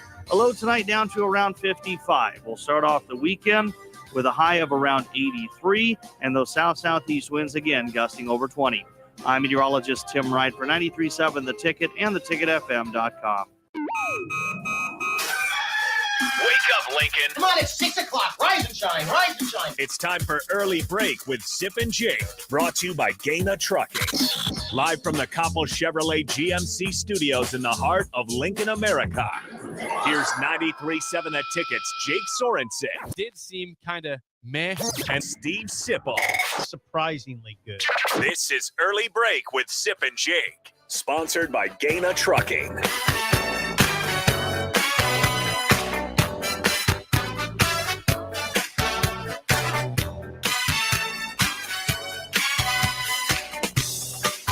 Welcome back to Hour 2 on a Friday. Steve Sipple, Jake Sorensen, Early Break. It's been a weird show so far. You can check out the podcast at theticketfm.com. Thank you to Brian Wallingford for coming and telling us about the Piedmont Oktoberfest. It's coming up next Saturday. You can go to tickets at the shops at piedmont.com. Thank you to Brian. And we needed Brian Wallingford today to kind of settle nerves. He's the type of guy that does that. He was, calming dude. Calming, funny, telling us about Oktoberfest, Piedmont. Yodel. You're going to yodel. It'll be fun. That'll be fun. It's not my type of deal, you know. Yeah, I'll be there. But you'll be there. I'll have your drinks for you. And I'll get the safe ride home as he's talking about. Sounds like a great event. I mean, how many people are you talking? It's several hundred. Several hundred. Oh, yeah. It's so it's a party. It's a good time. It's in that parking lot. It's a pretty good sized parking lot at Piedmont. Mm-hmm. So it's a fun time. Okay. That sounds great. I'm just still amazed. Oh boy. You just confirmed it during the break again. You didn't know why I was in a bad mood to begin. When I walked in today, full disclosure, me and Jake had it out a little bit. We had a pre-show fight in here. He had it out because he said, and I don't mind saying we're very transparent. He said Zach's a terrible coach, and Zach Taylor. and he said, well, did they win the game? Now I will provide context. You were frustrated. You don't mean that Zach Taylor's a terrible coach. He was getting booed by his own fans last night. The context is Jake is living a nightmare with the Dolphins right now. Well, not the 3-1's fine. It's the fact of the Tua injury. You got a situation around that. Right. It's just you got a situation on your hands there, Bucko. It's a situation. Yeah. You just can't go through a season nice and clean. So what happened is I jumped in pretty hard. I said, "What's that? Just in the Super Bowl, you moron?" I mean, the moron was said. That was actually said, Gus. Listeners, he did say moron. And he just beat your team. I mean, he's a terrible guy. So and now I learned that I didn't know what was going on. Yeah, any situation at all. And I said, you didn't know what happened. No, I didn't. So you were very frustrated. Understand why I came in a little surly and pissed off this morning. Yeah, it bothered, agitated. You were very agitated. Yeah, you were very agitated. You just started in. I didn't know the context. I was like, why would you say that? And people are saying, well, Sip was asleep at 9:30. Okay, give the man a break. Sleep at 9:30. I'd studied for the show, but I hadn't watched it down. That's sad to me. It was a good game for a while. until Teddy Bridgewater went in the game. So we've been, hey, Gus, the focus has been a little off. But that's going to happen anytime that the Dolphins play on a Thursday. And I'll say this again. I hate Thursday night football with a passion. I hate it. It's a mash unit. You've got guys that just played Sunday. They played 3 days prior or 4 days prior. Like, there's a reason why you go through Friday, Saturday, and guys are they go from doubtful to questionable. Or they're not even, you need more than 3 days to recover. I got you. I don't disagree. And by the way, the Dolphins just had a very grueling game in Buffalo. I know. The Bengals played in the heat. It was hot. Went the down defense had 90 snaps in the field for. Would you suggest maybe that they don't have Thursday night football? Yes, I would. I mean, I know it's all about it's all about money, it's entertainment. I don't. This sounds, again, it's hypocritical. I don't mind watching it when it's not my team that's involved, but I understand like this. It's not really fair to either team. Right. Now, somebody, the Bengals are like, why not? Let's play. We won. Congrats, you won the game. But there's just you rush guys back too quickly. Xavier Howard played, and he has a groin injury, and he left the game early, but he probably shouldn't have been playing. Right. And he got beaten a touchdown because he wasn't quite as fast as he should be. This is a pretty strong example of why it's tricky and maybe not practical to do it. Miami, because that game against Buffalo was a pretty extreme circumstances. You beat the Super Bowl favorite absolutely on your home field in 100+ degree heat on a game that went down to the wire. You're taxed. Sure, you were. Your whole organization's taxed. I mean, your team is. Yes. But the coaching staff's taxed. I mean, your owner's not even allowed on the ground. Not until mid-October. Seriously, he's not allowed on the ground until mid-October. But one thing that's happened over the 30 years or 25+ years I've covered Nebraska football is I realize how taxing it is. That to perform at a high level, there's a tremendous amount of energy that goes into it. Let's get to Nebraska-Indiana. True Red's on the phone. Should I get to him real quick? I think you should. You know why? True Red is. Let's go back to last week for a second. Monday, True Red's a Bills fan, and I hung up on him. Right, you did. So I got many tweets saying, "Don't hang up on your callers tomorrow." We'll see. Well, True Red. Good morning, fellas. How are you guys? Go ahead. You're on early break. All right, great show. I don't take things personal. It's part of sports talk, my guy. Thank you. And first of all, I hope Tua gets to full healthy recovery and returns to the game as a strong competitor. Thank you. True. I do as well. Thank you. I appreciate that. Yeah. And then with that, I will say that I'm jacked. Jacked. I'm looking for the Huskers to do some smacking around. Nice. Okay. And talk some smack on that field with their actions. Okay. And that the fans get behind them tomorrow night. Let's sell out that place. Let's get behind Mickey Joseph. Let's get behind Bush. And I want to see a lot of heart from these players tomorrow. And I'm thinking that the Huskers, with homecoming, the town's going to be rocking. Everything is going to do some socking on that field. Okay. And with that being said, it's going to be Nebraska 44-24 in a first 20-point win of the season. I said first. Okay. Because there's going to be some more to come. Okay. I'm telling you, Sip. I'm telling you, Jake. Let's go, Big Red. All right, True Red. True Red's back on the wagon there. Pete Futak. You recognize that name? Yeah, he's a reporter. Yeah, he does picks every week throughout the nation. What's he got for this one? I read Pete Futak. I've been reading him forever. USA Today has picked him up. He picks Nebraska to win. What was the score? He says this. Oh, the score? Yes, score, please. Nebraska 34, Indiana 30. He said, get ready for a rejuvenated Nebraska team. We've all thought this before, only to get hurt time and time again. But Mickey Joseph and the rest of the staff have had a little bit to settle in. Getting a break will do wonders. And the offense will come up with a real live late scoring drive to win a close game. That's detailed. That's in-depth prediction. Yeah. He does a good job of assessing this game. He in his expert picks, he does a why Indiana will win and why Nebraska will win, and then he picks the winner. And he says, as far as Nebraska goes, the defense is still a concern, to be nice about it. But the offense should be able to fire away on an Indiana secondary that got toasted by both Western Kentucky and Cincinnati. So He's very real. He says the talent level isn't there overall, and the lines need to be far better. But the offense has playmakers. Pete knows what he's talking about. He said the big plays should be there. Now the big plays will be there for Indiana too. They will. Yeah. I mean, you can't just magically fix you can improve the defense. You cannot fix the defense, right?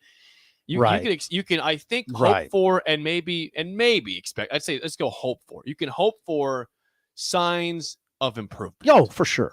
But as we've said a million times, you cannot change. You cannot add players to the roster mid-season. You can't trade. You can't sign. You have what you have. Mm-hmm. I think they. I mean, I hate saying things like this. I hate it when I hear this, but I'm going to say it anyway. Nebraska needs to have experienced some positivity early in the game. You always do, right? But there's some circumstances that you need that more than others. And Nebraska, I hate saying this, but they are fragile. You've said it before. You say it all the time, and I always say, God, I'd like to think they're not, but they are. It's a fragile team. I think within the program, they would say we're fragile. I mean, they haven't experienced winning for a long time, right? You're fragile. So they need. I mean, if Indiana. So what I'm suggesting, Jake, is if Indiana jumps to a 14-0 lead, it's rough. Yeah, tough to come back. They are equipped to come back, though. That's the thing. They're equipped offensively to come back, right? It depends because they can throw it. It depends to me on what's the line protection like. Are they giving Casey That's time? True. Is Casey number one healthy and not getting hit? That's a good point. Does he have time to throw? Right. These are all questions. It's a week by week question. It's never going to be just at least this season. It's not going to be resolved. It's going to be how much was he hit this week? Did he have any time to throw? Yeah. What did Indiana take from that Oklahoma tape? Oklahoma got to him fast. But I don't think Indiana can get there as fast as Oklahoma could. Now, again, did Nebraska just make Oklahoma look real good? Because Oklahoma came back and didn't look that great against Kansas State. They didn't. The defense got shredded by Kansas State. I know. And Nebraska had a great opening drive, and beyond that, besides the last drive to make it 14, they did nothing. I don't know. Mickey Joseph said yesterday he expects to see Nebraska flying around on the football field, the defense at least. Well, I hope so. And you haven't seen a lot of that.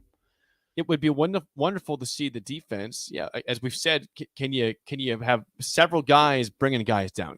Pursuit, swarm to the ball, pursuit and swarming. Things you see at Iowa, things you see at Wisconsin. Pursuit had to do that, and swarming. You had to do that. They're not going to miss tackles because there's going to be three guys there making the tackle every time. Talk to a former college coach who watches Nebraska. I wrote about this on HuskerOnline.com. There's a lot going wrong with Nebraska's defense, and we're all looking for reasons why. Without delving into the technical aspects of it too far, this coach said what has hurt Nebraska repeatedly on defense is something he calls single point failure. It'll make sense to you when I describe it. Yeah. Single point failure. If a certain guy doesn't make a play, the next guy who can make the play is 10 yards away or just too far away. And there's flaws in, according to this coach, there's just flaws in their scheme that shouldn't be like that. And you know what? When he said it, it really resonated with me. You see that a lot. If one guy misses, there's not another guy there. Yeah. And for a team that doesn't tackle that well, you need to have. Right. You just can't live that way. Whereas with Iowa, watch their defense. If one guy misses, there's often another guy or two there. That's what I'm saying. They swarm. Right. They swarm. Right. Now, some of that is about pursuit, but some of it's just hey, Jake, some of it is a flaw in structure. Absolutely. It is. I mean, you got to be very detailed. They weren't, for whatever reason, detailed enough. Also, the coach said Chenander's defense became too easy for opponents to out scheme. And where you saw a lot of this is in the pressure package that became too easy for opponents to read. The pressure package, we've talked about this. It's how often do you see Nebraska surprise somebody with a blitz? Never. Right. Never. It seems like it gets picked up too often, right? Are they showing it too early, or are they just not? Well, there's a variety of things in that There's several things wrong with their pressure. in terms of Yeah. blitzing. And it's just it's What not we're doing talking about is the anything. It offense achieves is nothing. The offense is going to have 6 blockers and you're going and the defense is going to have 6 rushers, right? You got to figure out ways to get like a 2-on-1 advantage in an area instead of it 3-on-3 or 2-on-2. You got to get an advantage. They haven't figured out very often how to get that advantage. Well, that's on the defensive coordinator. That's on the guy who's making the calls. Go back to what you said again. I don't like giving Iowa a lot of credit, but go back to what you do just it a said lot. and think about. Go back to what you just said, and then from the first hour. Okay, what did you say? You said rarely in Iowa you see number one a guy miss a tackle, and if he does miss a tackle, there's 2 or 3 guys there, right? You also mentioned in the first hour through 3 games they have forced 7 turnovers because they're all together. I mean, they're really good. They're opportunity tip passes because there's a bunch of guys in the area. No, you're right. That's a good point. Because they're coached well, the scheme's right, and you just don't see much busted coverage for Iowa, right? No, you don't. You don't see mistakes by that defense. Their defense is playing exceptionally well right now. That's pretty standard for them, though. I mean, what years have they had a bad defense? Not very often. Not very often. They have great special teams. They have great defense, and they have typically average offense at never really great. Average to bad offense that's aided by a great defense and great special teams. I don't think Iowa's gotten 175 yards. I don't think they've passed 175 yards this year. What did he have against Nevada? That's my question. Petrus, you know what they had against Nevada? What's that? 2 defensive touchdowns. I thought that was against Rutgers. That was against Rutgers. My bad. Sorry. The game that went to 2 in the morning because the storm, I think 2 weeks ago against Nevada. I think Petrus had a pretty good game. This according to Pete Futek, my man of college football news. Your boy. The defense continues to be great for Iowa, but the passing game has yet to push past 175. Okay. I think he had a. Sorry. Petrus had a respectable game by Petrus standards against Nevada. Okay. But, defense and special teams is what won that Jake, game. who's number 1 in the country in scoring defense? It's got to be Iowa. Yep. Minnesota's up there too, I think, right? Number 1 in the country in scoring defense. Minnesota's number 1 in the country in third down defense. I think they've got to be pretty high in scoring defense too. Probably. Yes. This will be a great game tomorrow. The Michigan offensive line is tough, though. And again, Blake Corum, hottest running back in college football. This is going to be a great test for both teams. It's a great test for both teams. Michigan's got a tough offensive line. Boy, it's got to be with the over under. That's going to be a war. It's going to be a war. Okay, in Iowa City, it's going to be a war. Yeah, I expect it. The over under, I got it. it. Do you have it? Oh, can I guess it?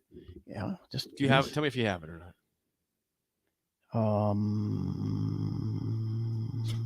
Yes, got it. Go guess. 42.5. Oh God, you knew it. No, I did. That was a guess. That's on the note. Is that what it is? That's on the nose. That was I'm not joking. That was a dead guess. You nailed 1,000% guess. I had no idea. You nailed I was going to say 41. So let's just go 42. No, you nailed it. You nailed it. 42.5.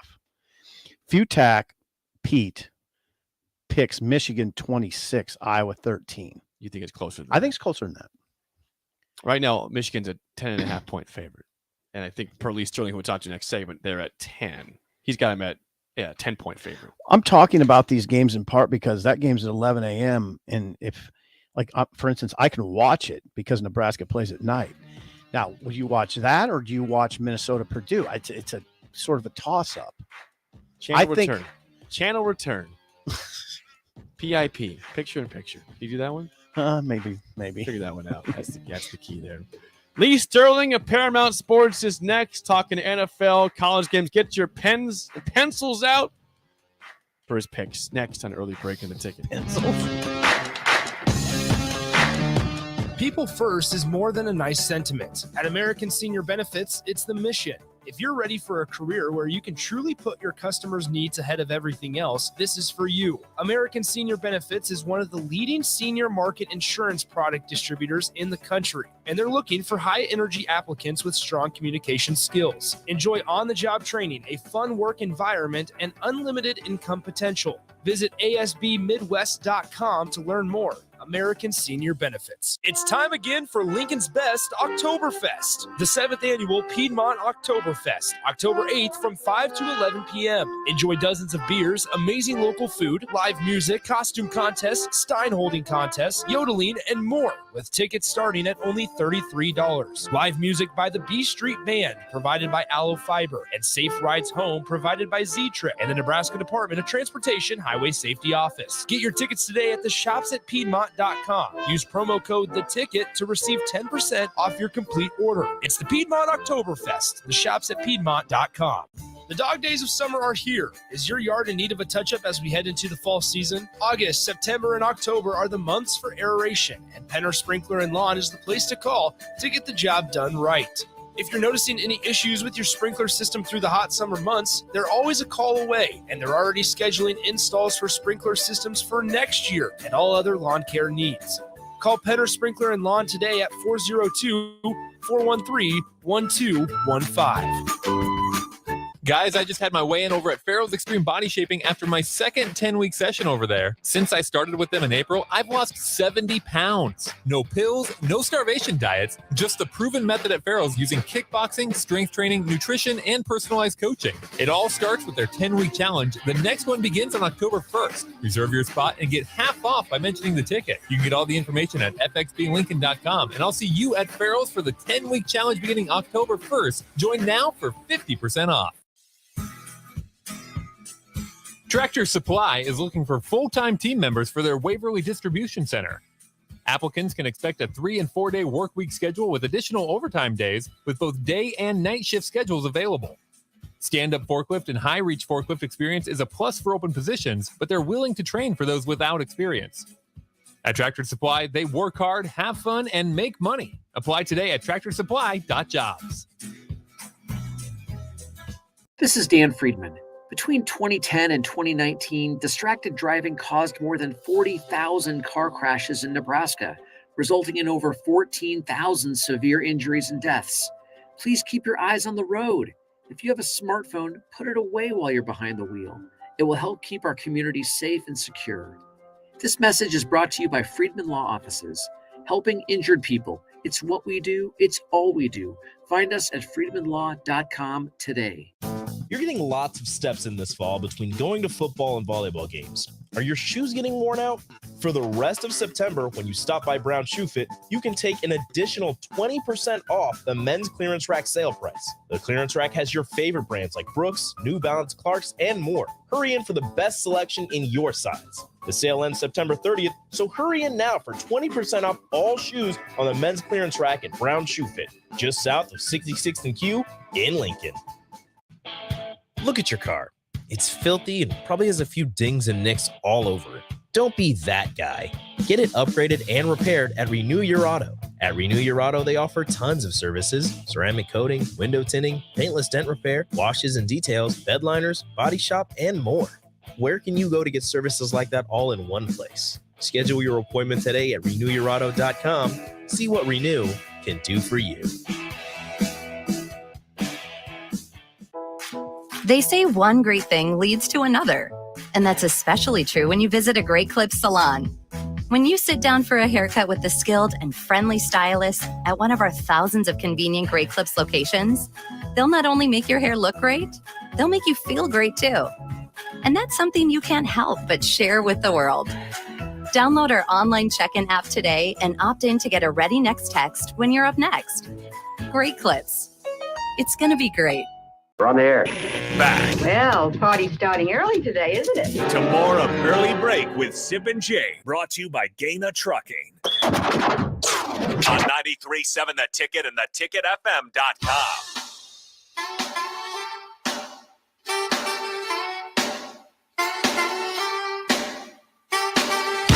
I am doing my best to get through this show without screaming profanities, because I'm a professional here, Sip. But I also am disappointed in what happened last night in Cincinnati, with the Dolphins losing 27-15, and Tua getting hurt and going to the hospital, flying back with the team though. Having your head coach's integrity called into question.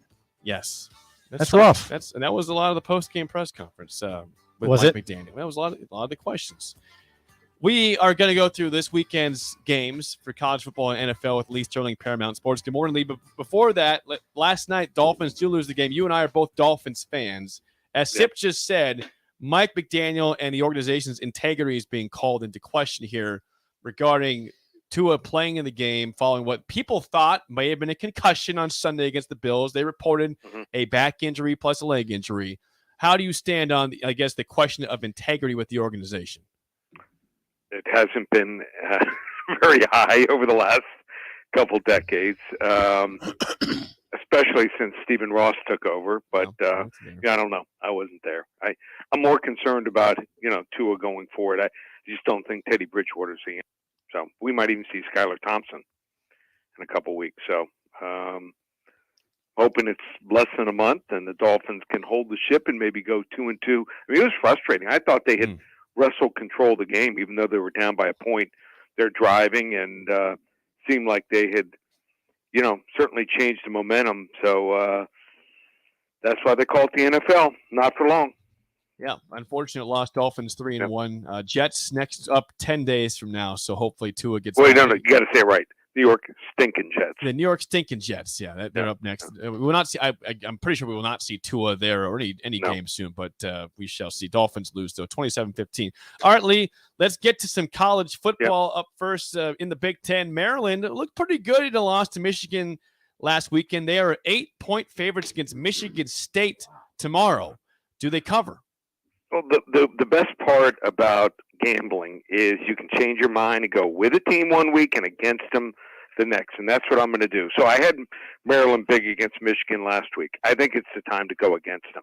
They were up for that game. They were in it. I mean, maybe if they don't fumble the opening kickoff, they even had a chance to win it. But they've still got some weaknesses. Turnovers, another 3 last week. Did them in here. Michigan State's offensive line, total work in progress, now playing down a few levels from playing Washington and Minnesota the last 2 weeks, I think will help them. Maryland's had no luck in this series, 1-6 straight up and against the spread versus Michigan State here. And Terps have the talent. Just don't think they lack, they just don't have that composure here. And 2-15 against the spread versus conference foes that had records above 500 from the year before. I think they might win the game 27-23, but I wouldn't lay 7 in Maryland. I'll take Michigan State. Hold on a second. So you're picking Maryland to win 27-23. Yep. Okay. Maryland to win, Maryland not to cover. The question, okay, moving on. Minnesota, Purdue. There's a simple question I have pertaining to Minnesota versus Purdue. Is Minnesota for real? Go. I think they're pretty good. I wouldn't say they are great, but they play well and well coached. A lot of people don't like the coach and his, kind of corny slogans and things like that, but they do a good job. Eventually, maybe against top tier teams, they'll have trouble because of losing their star receiver. But the only real reservation I have in this game here is pace of play. Minnesota's bottom 5, slow. They wait till 2-3 seconds to go before they snap the ball here. Purdue can't stop teams that are dual threat teams, run and pass, and that's what Minnesota's all about here. I know Minnesota's had a poor schedule so far, but they do pass the eye test for me. And Purdue also has injuries galore at quarterback, running back, receiver. Favorites 13-6 in the series. I'll take Minnesota 37-21. 37-21. Minnesota gets to 5-0 on the season. Okay, heading to Iowa City, 11 a.m. kickoff. Hawkeyes hosting Michigan. Michigan a 10-point favorite, Lee. So Michigan won the Big Ten title game last year, 42-3. And I think Michigan is, as far as talent-wise, similar to last year. Maybe down a little. I think Iowa's down a lot. I mean, even last week against Rutgers. I mean, Spencer Petras, 9 for 22, 122 passing yards, no touchdowns. They only ran for 3.2 yards per carry. I mean, the punter is getting standing ovation when he walks onto the field for warm-ups. Blake Corum is really good. I mean, when he gets into the secondary, they should have probably played him more in hindsight last year. It is good night, Irene here. Michigan, they're gonna be able to run for I think 5-6 yards a carry, and that usually is enough to handle Iowa here, even at home. So unless Michigan turns the ball over 3 or more times, I think Michigan's the right side, 27-10. Ooh, easy win for Michigan. I'm picking a close game. We'll see. Do you think Michigan will sprint off? Interesting. Well, it's at 27 points. I'm not saying they're going to sprint. How about a jog? How about a quick, nice jog? To our game here in Lincoln, Lee, 6:30 kickoff tomorrow night. Nebraska is a 5-point favorite against Indiana, despite being 1-3 on the season and with an interim head coach. Do the Huskers cover or not? Maybe the shock of losing their head coach and getting blown out by Oklahoma has allowed Nebraska an extra week to regroup. Indiana, I mean, I think they're one of the worst 3-1 teams, Division I Power 5 football. They got outgained and outplayed, in my opinion, against Western Kentucky and Illinois. Both games at home. Rarely do you see a 1-3 team straight up favorite over a 3-1 team. So I think they might have done some tweaking on defense. I don't think you can all of a sudden change the defense and become dominant. But Connor Bazelak, the quarterback for Indiana, doesn't impress me. He's like that guy that you see and like you're looking at him, you're like, okay, looks pretty good. Maybe there's like a Mercedes body on a car with a Suzuki lawnmower engine here. So he's not scaring anyone. And Indiana, how about this? They're on a 2-14 against the spread run. Finally, Nebraska, 37-31. Ooh, close. Yep. Okay, to the NFL, the Chiefs are 1-point favorites against Tampa Bay. So a lot of people will not bet against Patrick Mahomes 2 times in a row. And if you do, in the long run, you're probably going to lose a lot of money. But Tampa Bay does what Indianapolis does, but just does it better. Power running team, strong defense, especially against the run, and 2 lockdown cornerbacks. So I think it's going to make Patrick Mahomes try to find, except for Kelsey, some second and third receivers, which will be tough. And it wasn't Tom Brady's fault last week. His receivers running poor patterns, couldn't catch the ball, and even when they caught it, they fumbled a couple times here. But with Mike Evans coming back from suspension and Julio Jones, it looks like playing, I think Tampa's the right side. The total on this game is 45. I'm going to give you both the game and the total. If it's that low, it's that low for a reason. I think Tampa wins 20-17. We'll take Tampa plus the point. Also play the under 45 total points. Okay, Lee, last one. Yep. Your game of the week. Vegas trying to get their first win of the season at 0-3, 5-point favorites against the Broncos. Yeah, should be a good game, but I think I've got the right side. We are on a roll here. I'm not a happy camper with my Canes having a dismal start and the Dolphins with Tua's injury. But for the service, we're on a roll. Won last night with Cincy. Unfortunately, I gave them out, had to do it. And 9-2 last week, 8-3 the week before, and even 6-3 the week before that. Only 1 losing week since the start of the preseason. You want to get our game of the week? Just call 800-400-9741. Give it to you for free. And you want to come on board 5 weeks. We don't call it October. We call it Locktober. Everything through October 31st, 5 weeks of football. Just $347. Use coupon code SAVE50. We'll also throw in baseball through the World Series. We have 50 more wins and losses this year in baseball and the UFC card for Saturday night. One place, ParamountSports.com. Lee, always great stuff. Thank you for the time. We will chat with you again next Friday. Okay, sounds good. Great stuff. Lee Sterling, Paramount Sports. He picks Nebraska to win. Let's roll through them again before we get to the game show. Here's I got all the scores here from Lee. I wrote them all down. Here's Lee's picks. Get your pens out. If you missed it, get your pens out. Here's what he said. Or your pencils. Or pencils. Maryland is an 8-point favorite against Michigan State. He has Maryland winning, but not covering the 8. So 27-23, he says Terrapins win. Don't cover 8 against Michigan State. Minnesota, he has beating and covering against Purdue. 37-21 is the score for Minnesota, getting to 5-0 per Lee this weekend. Michigan, as a 10-point favorite, he has winning comfortably at Iowa on 11 a.m. tomorrow. 27-10 Wolverines. Wrong. Close game. Okay. Well, I'm kind of with you there. We'll see. Nebraska, he has actually winning a football game. 30 as a 5-point favorite. He has them covering and winning 37-31 against Indiana tomorrow night. In the NFL, Tampa Bay is a 1-point dog against the Chiefs. He has the Bucks winning, though, 20-17. And if you want his pick for Vegas, Denver, and the rest of the games, as he mentioned, 800-400-9741. Go to Oktober is coming up for 5 weeks of college and pro football. Promo code SAVE50. He could also call that Oktoberfest. Yeah, we have Brian with Wallingford for Oktoberfest. Yes. Yeah, Oktoberfest. He could have Lee Sterling. Brian Wallingford could have Lee Sterling out at Piedmont, set up at a booth to teach people how to gamble. It'd be something. How about this from Corey and Lincoln? Corey. Our Corey. He says, I love Lee's picks this week. Okay. He's on Lee's picks. Yeah. Okay. Well, again, I guess you can tell that I'm sort of irrationally interested in Michigan and Iowa. You are. Yes.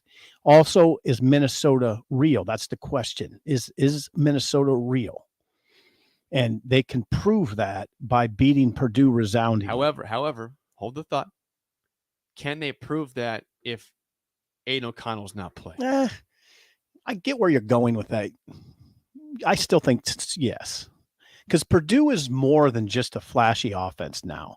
They're pretty good defensively. They stop the run pretty well. And I think their backup quarterback's not too bad. He led them to a win last week, albeit Florida Atlantic, 28-26. Right, well, it's a win. They won the game. Right. So no, I would still say, and listen, all these discussions they all evolve. And when I say Minnesota can stamp itself as being real, yeah, I mean, they can further their contention that way. I mean, it's always evolving. That discussion's always evolving, but I would believe in Minnesota a lot more if they can follow up a win against Michigan State, a resounding win against Michigan State with another resounding win against Purdue. That Minnesota's schedule is going to get much tougher. Yes. It's going to get much tougher. Fat Phil before the game show says this. Boy. He says, are there any games to watch that involve potential future Husker coaches this weekend? There's a game in Lawrence between Iowa State and Kansas. You might want to keep your eye on. Matt Campbell versus Lance Leipold. Right. Absolutely. I mean, I still believe that. Like, I look at it as it's sort of it's official that Campbell is on the radar. Like he's been on the radar for some time. And same for Lance. Well, I don't know about that. He should be. Lance should be on the radar. I don't know if he is. I would say I almost just say this fact that Campbell has been. Now, would Campbell come here? I don't know for sure if Campbell would say yes to Nebraska. Well, you're gonna have people that hope he says no if they lose to Kansas tomorrow.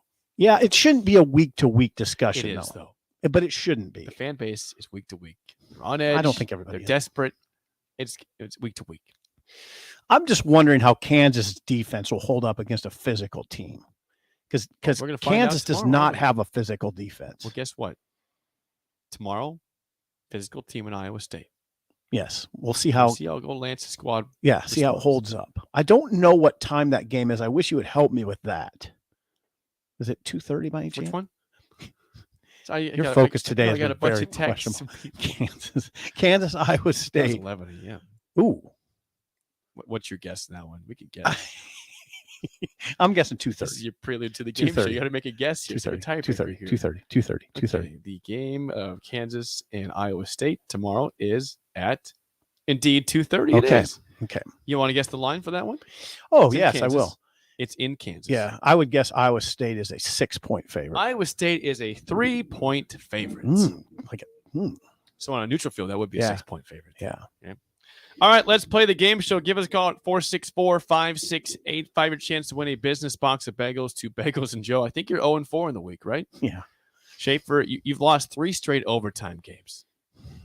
Like you're competing. You're just not getting on the right side of the tiebreaker here. I know. Today, of course, is a Film Friday. And since Nebraska is playing Indiana tomorrow, how about actors and actresses from the state of Indiana? Okay, I like that. Themes. I like it. Themes. Themes. Yeah, I like it. Let's do it. 464-5685. Shut Up Sipple starts right now. We've all been there. You're listening to the radio, and then that rage starts to grow inside of you. It starts to consume you. It gets to a point where you just want to yell, "Shut up, Sipple!" No, sorry. I'm sorry. Well, here's your chance. It's time to shut up, Sipple. Call now to play. 464-5685. Shut up, Sipple. Brought to you by Bagels and Joe. Will he get his first win of the week on a Film Friday? 16-6 overall, so still a good record, but this week has been bad. 0-4. How do you feel about actors and actresses from Indiana? Shaky. That's probably Theme of the respectable. day for the show is shaky. Yeah, I'm shaky right now. I know you are. Shaky over here. You've had a rough one. I hate Thursday night football. I hate it. Yeah. Especially when you lose. Phil, how do you feel about actors and actresses from Indiana? I think I'm also shaky and extra pressure trying to send Sip with the Bagel Boy shirt. That's fair. Phil. Hey. All right. By the way, BJ in the text line says a Sip 0-5 week means a Husker win tomorrow. Oh, God. Okay. So, well, see.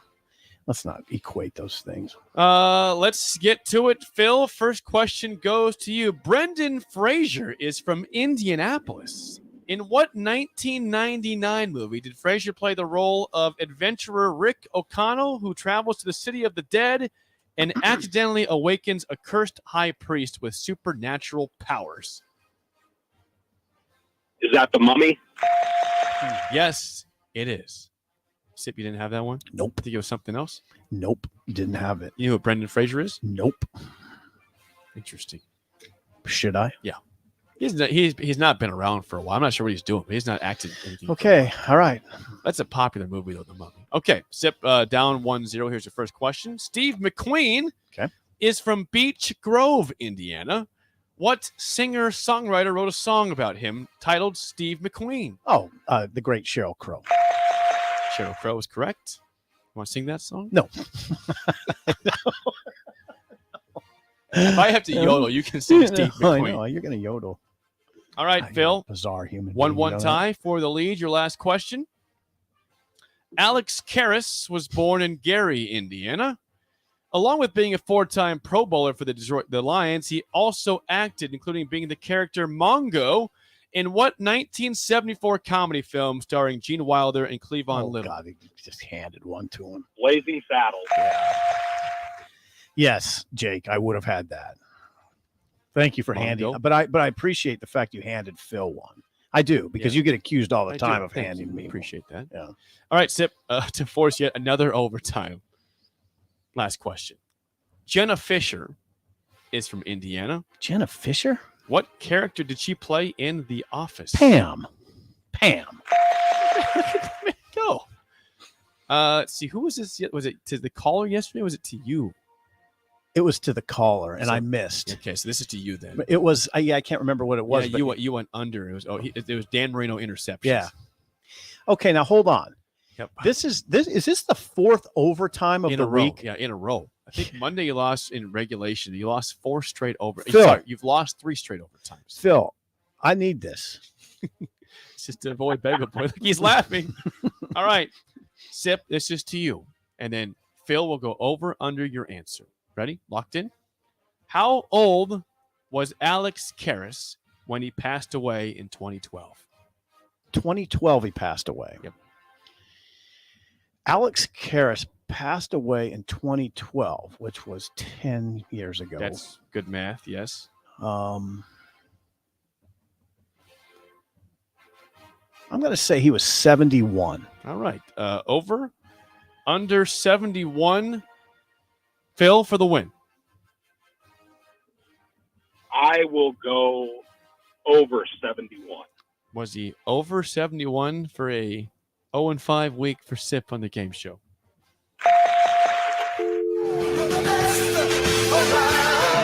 He was 77 years old, Sip. He was 77, and that confirms an 0-5 week. It has been such a good run for you.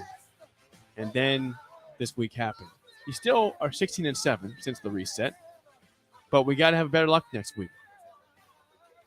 Phil, congrats. We'll get you bagels. Thanks for calling in and calling down the road.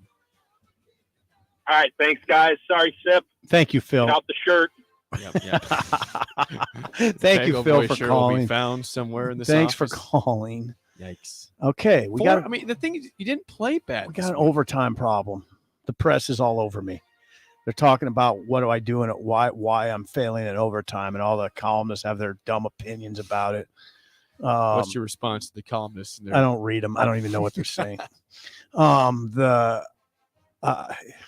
getting hammered for my overtime acumen, which obviously is lacking. A lot of Bagel Boy text on right now, as you might imagine. Oh man, 4 straight overtime losses. Yeah, I mean, that means you had a good game plan. You Yeah. just failed in overtime. You're like Nebraska in overtime. They've had really bad luck in the last 10 years in overtime. Yeah. Like, Are we gonna have this close game discussion? Is that what we're doing? Well, I'm just saying overtime I know. specifically. No, I know. That's what this we're goes doing. back to Bo, even Yeah. Bo and Ryan. I mean, they all stunk in overtime. I stink in overtime. This week you did. Yeah. You lost 4 in a row. Ouch. Look at just the Bagel Boy Bagel texts Boy. they're just pouring in right now on the text line. Oh, it hurts too. I mean, it hurts to lose and it hurts for people to rub it in, but I understand I'm obnoxious and fairly arrogant, so I have all that coming. Austin says, we're close. That's Sip. We're close. We're getting there. Yeah, I'm not playing that game. These 2 losses have been, they have been gut punch losses, the last 2, because I thought I had it. You want to talk about a curse real quick? This is a good point from Tommy. I believe Nebraska's last overtime win was Bo Pelini's final game at Nebraska. I think they've lost every overtime game since then. That game at Iowa? Yes. That was overtime. Yeah. I thought they won that in regulation. That was overtime for sure. Yeah, I'm pretty sure it was overtime. Kenny Bell caught that pass in the corner of the end zone, the front corner of the end zone. That was in overtime. Let's confirm. I'm pretty sure that was overtime. They won that in regulation, but that's probably I'm right. almost positive that was overtime. Okay. I think you're right, actually. Kenny Bell caught that pass. Yeah. There was a quick review. There was some question whether he was in bounds, but it was a quick review. Yep, it was overtime. Okay. Overtime. Yeah. That was the last time they won. I'm pretty sure that's their Can last you imagine? overtime I mean, isn't that win. amazing? That's the curse, man. He got whacked after they beat Iowa at Iowa. And they have not won an overtime game since. And they've been in several. Mm-hmm. Well, congrats today to Phil for having the 0-5 week. Can we discuss that spread, that email that you sent me? In the Preview spillover? that, yeah. We got an email from a guy who is a doctorate in math Mhm. at UNL Mhm.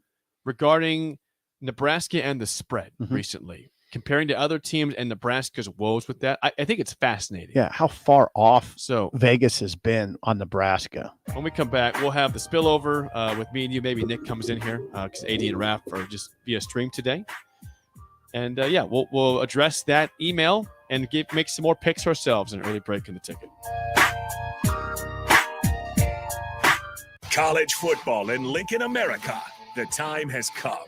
Start your game day off right with the A1 Automotive Ticket Tailgate pregame show. Join the ticket crew live from Tipsy Tina's in the Haymarket as they bring you all the coverage you need to get you ready for the action. It's the A1 Automotive Ticket Tailgate pregame show on 93.7 The Ticket and theticketfm.com. Brought to you by A1 Automotive, Mullen Motors, Wall to Wall Wine and Spirits, Bauer Underground, then Bliker with Professional Realty Group, and Ritchie Brothers. It's tailgate season.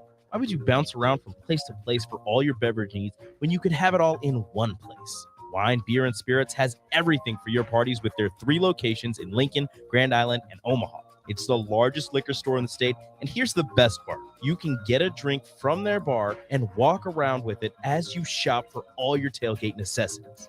Locally owned and operated, it's Wine, Beer, and Spirits on North 27th Street in Lincoln.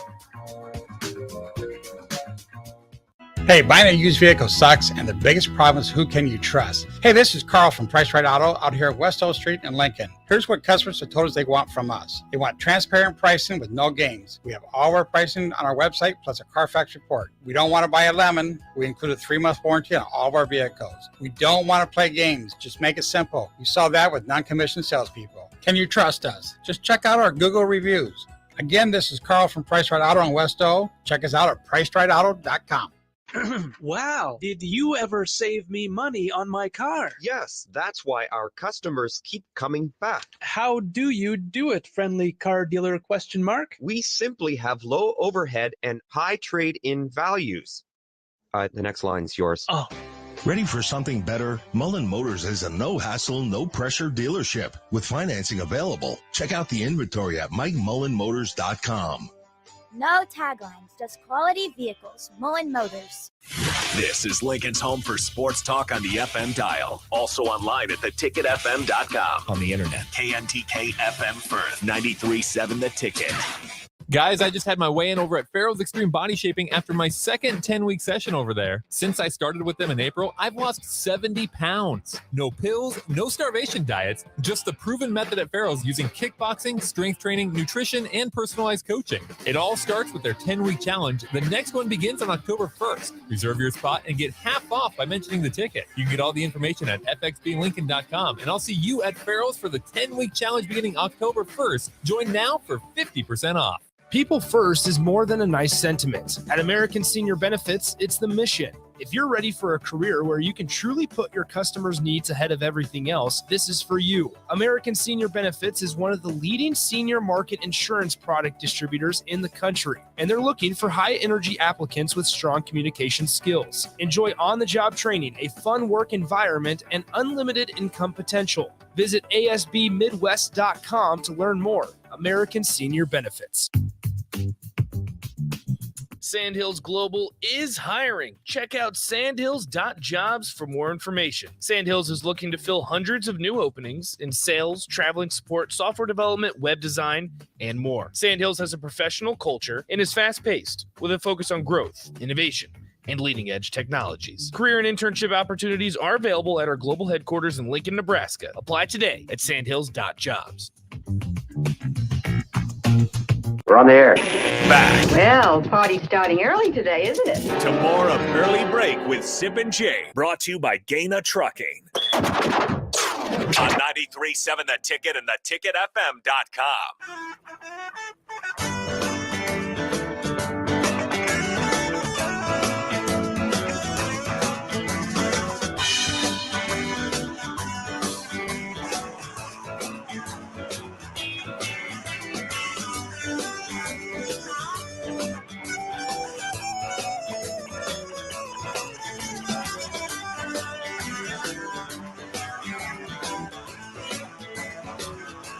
It is time for the spillover.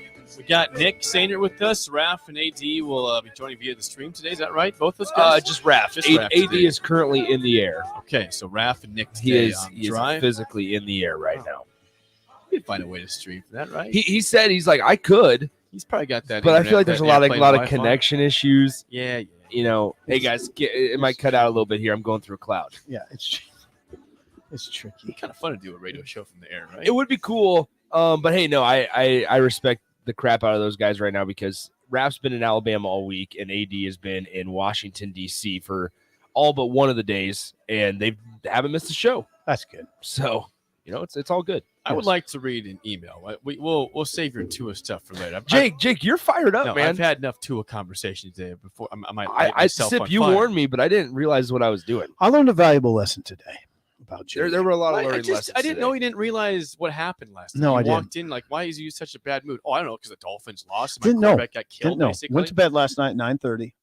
What part of the game was that? Probably third You quarter. didn't watch the I second didn't of the watch the game. second. I was studying, working, studying. Well, studying, in his working. defense, it was on Amazon Prime. If you That don't is have it, true. it's hard to find. Which, speaking of, so we were calling. Me and my buddy, we went to a bar last night, and we ended up calling one place before we went to the place we eventually went to, and they didn't have it. Okay. And we That's realized like this is what we're going to have to deal with now for the foreseeable future. Any sports bar should have an NFL game. That's true. Yeah, no, but it's like Amazon Prime. Not everybody has it.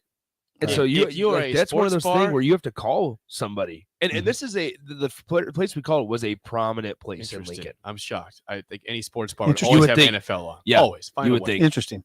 Let's read this. Let's get this Okay, email. yeah. It's Okay, fascinating. This is regarding. So during this whole week, me and Sip and I have been very confused as to why Nebraska is favored against Indiana at 1-3. Okay, It went up.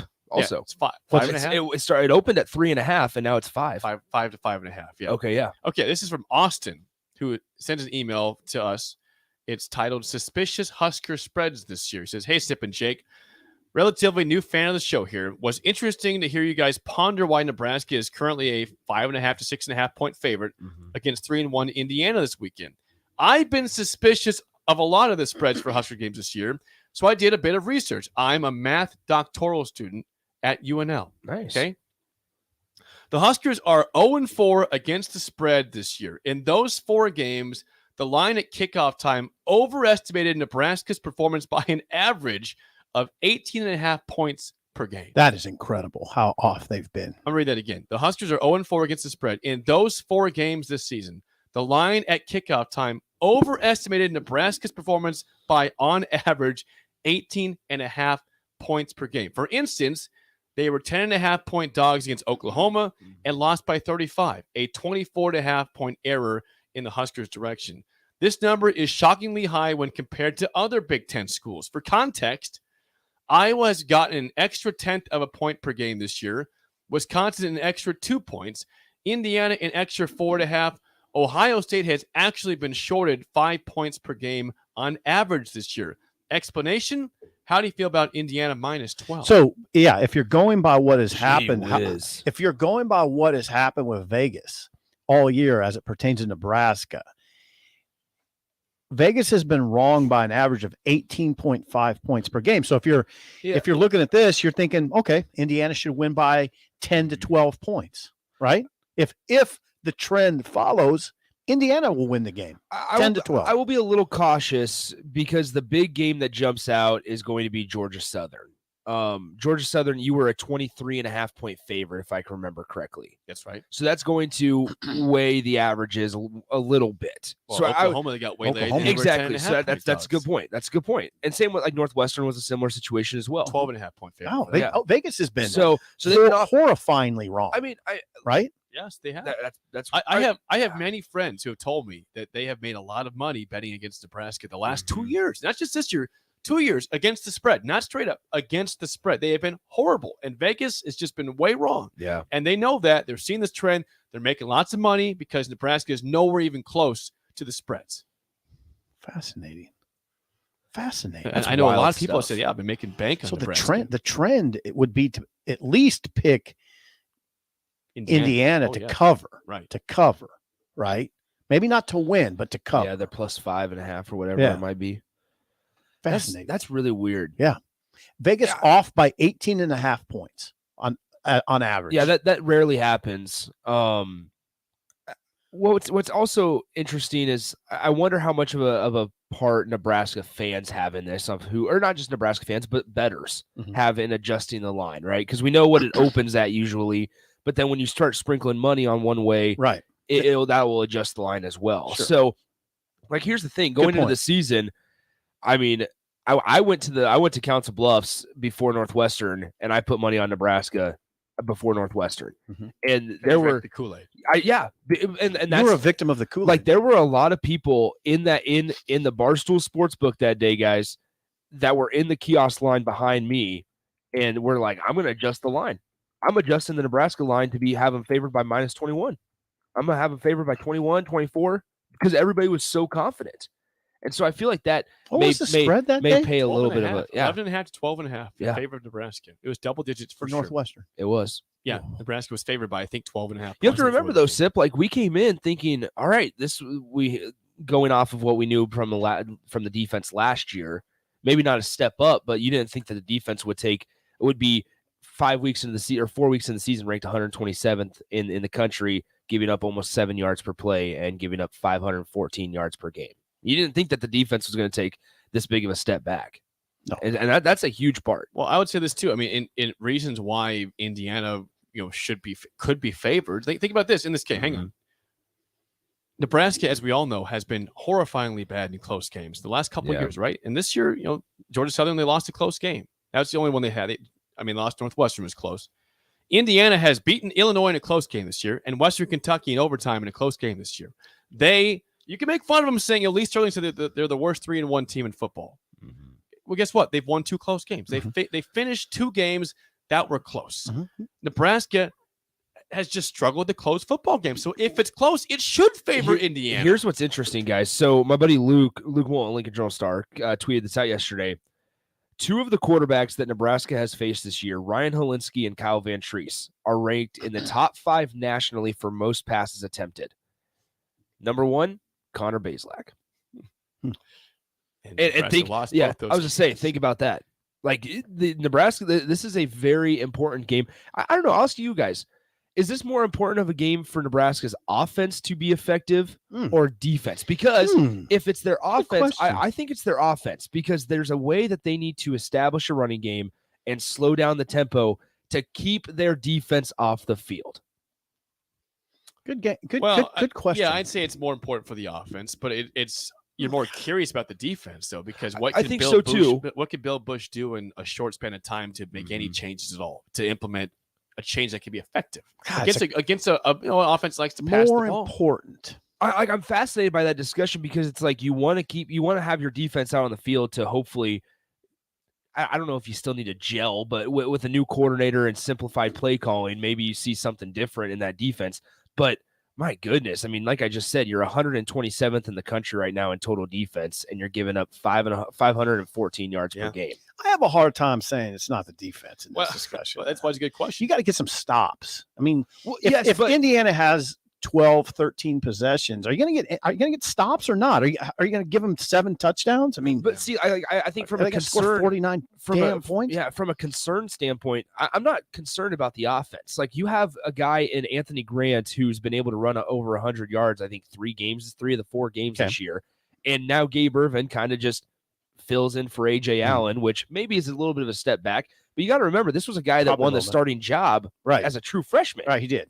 And I understand it was Ryan Held as the running backs coach at the time, but no, he was pretty good though. He's just fine. Like, he got shuffled back. I also think AJ Allen and Anthony Grant were just that good, and they worked out well together. Like, they paired well together.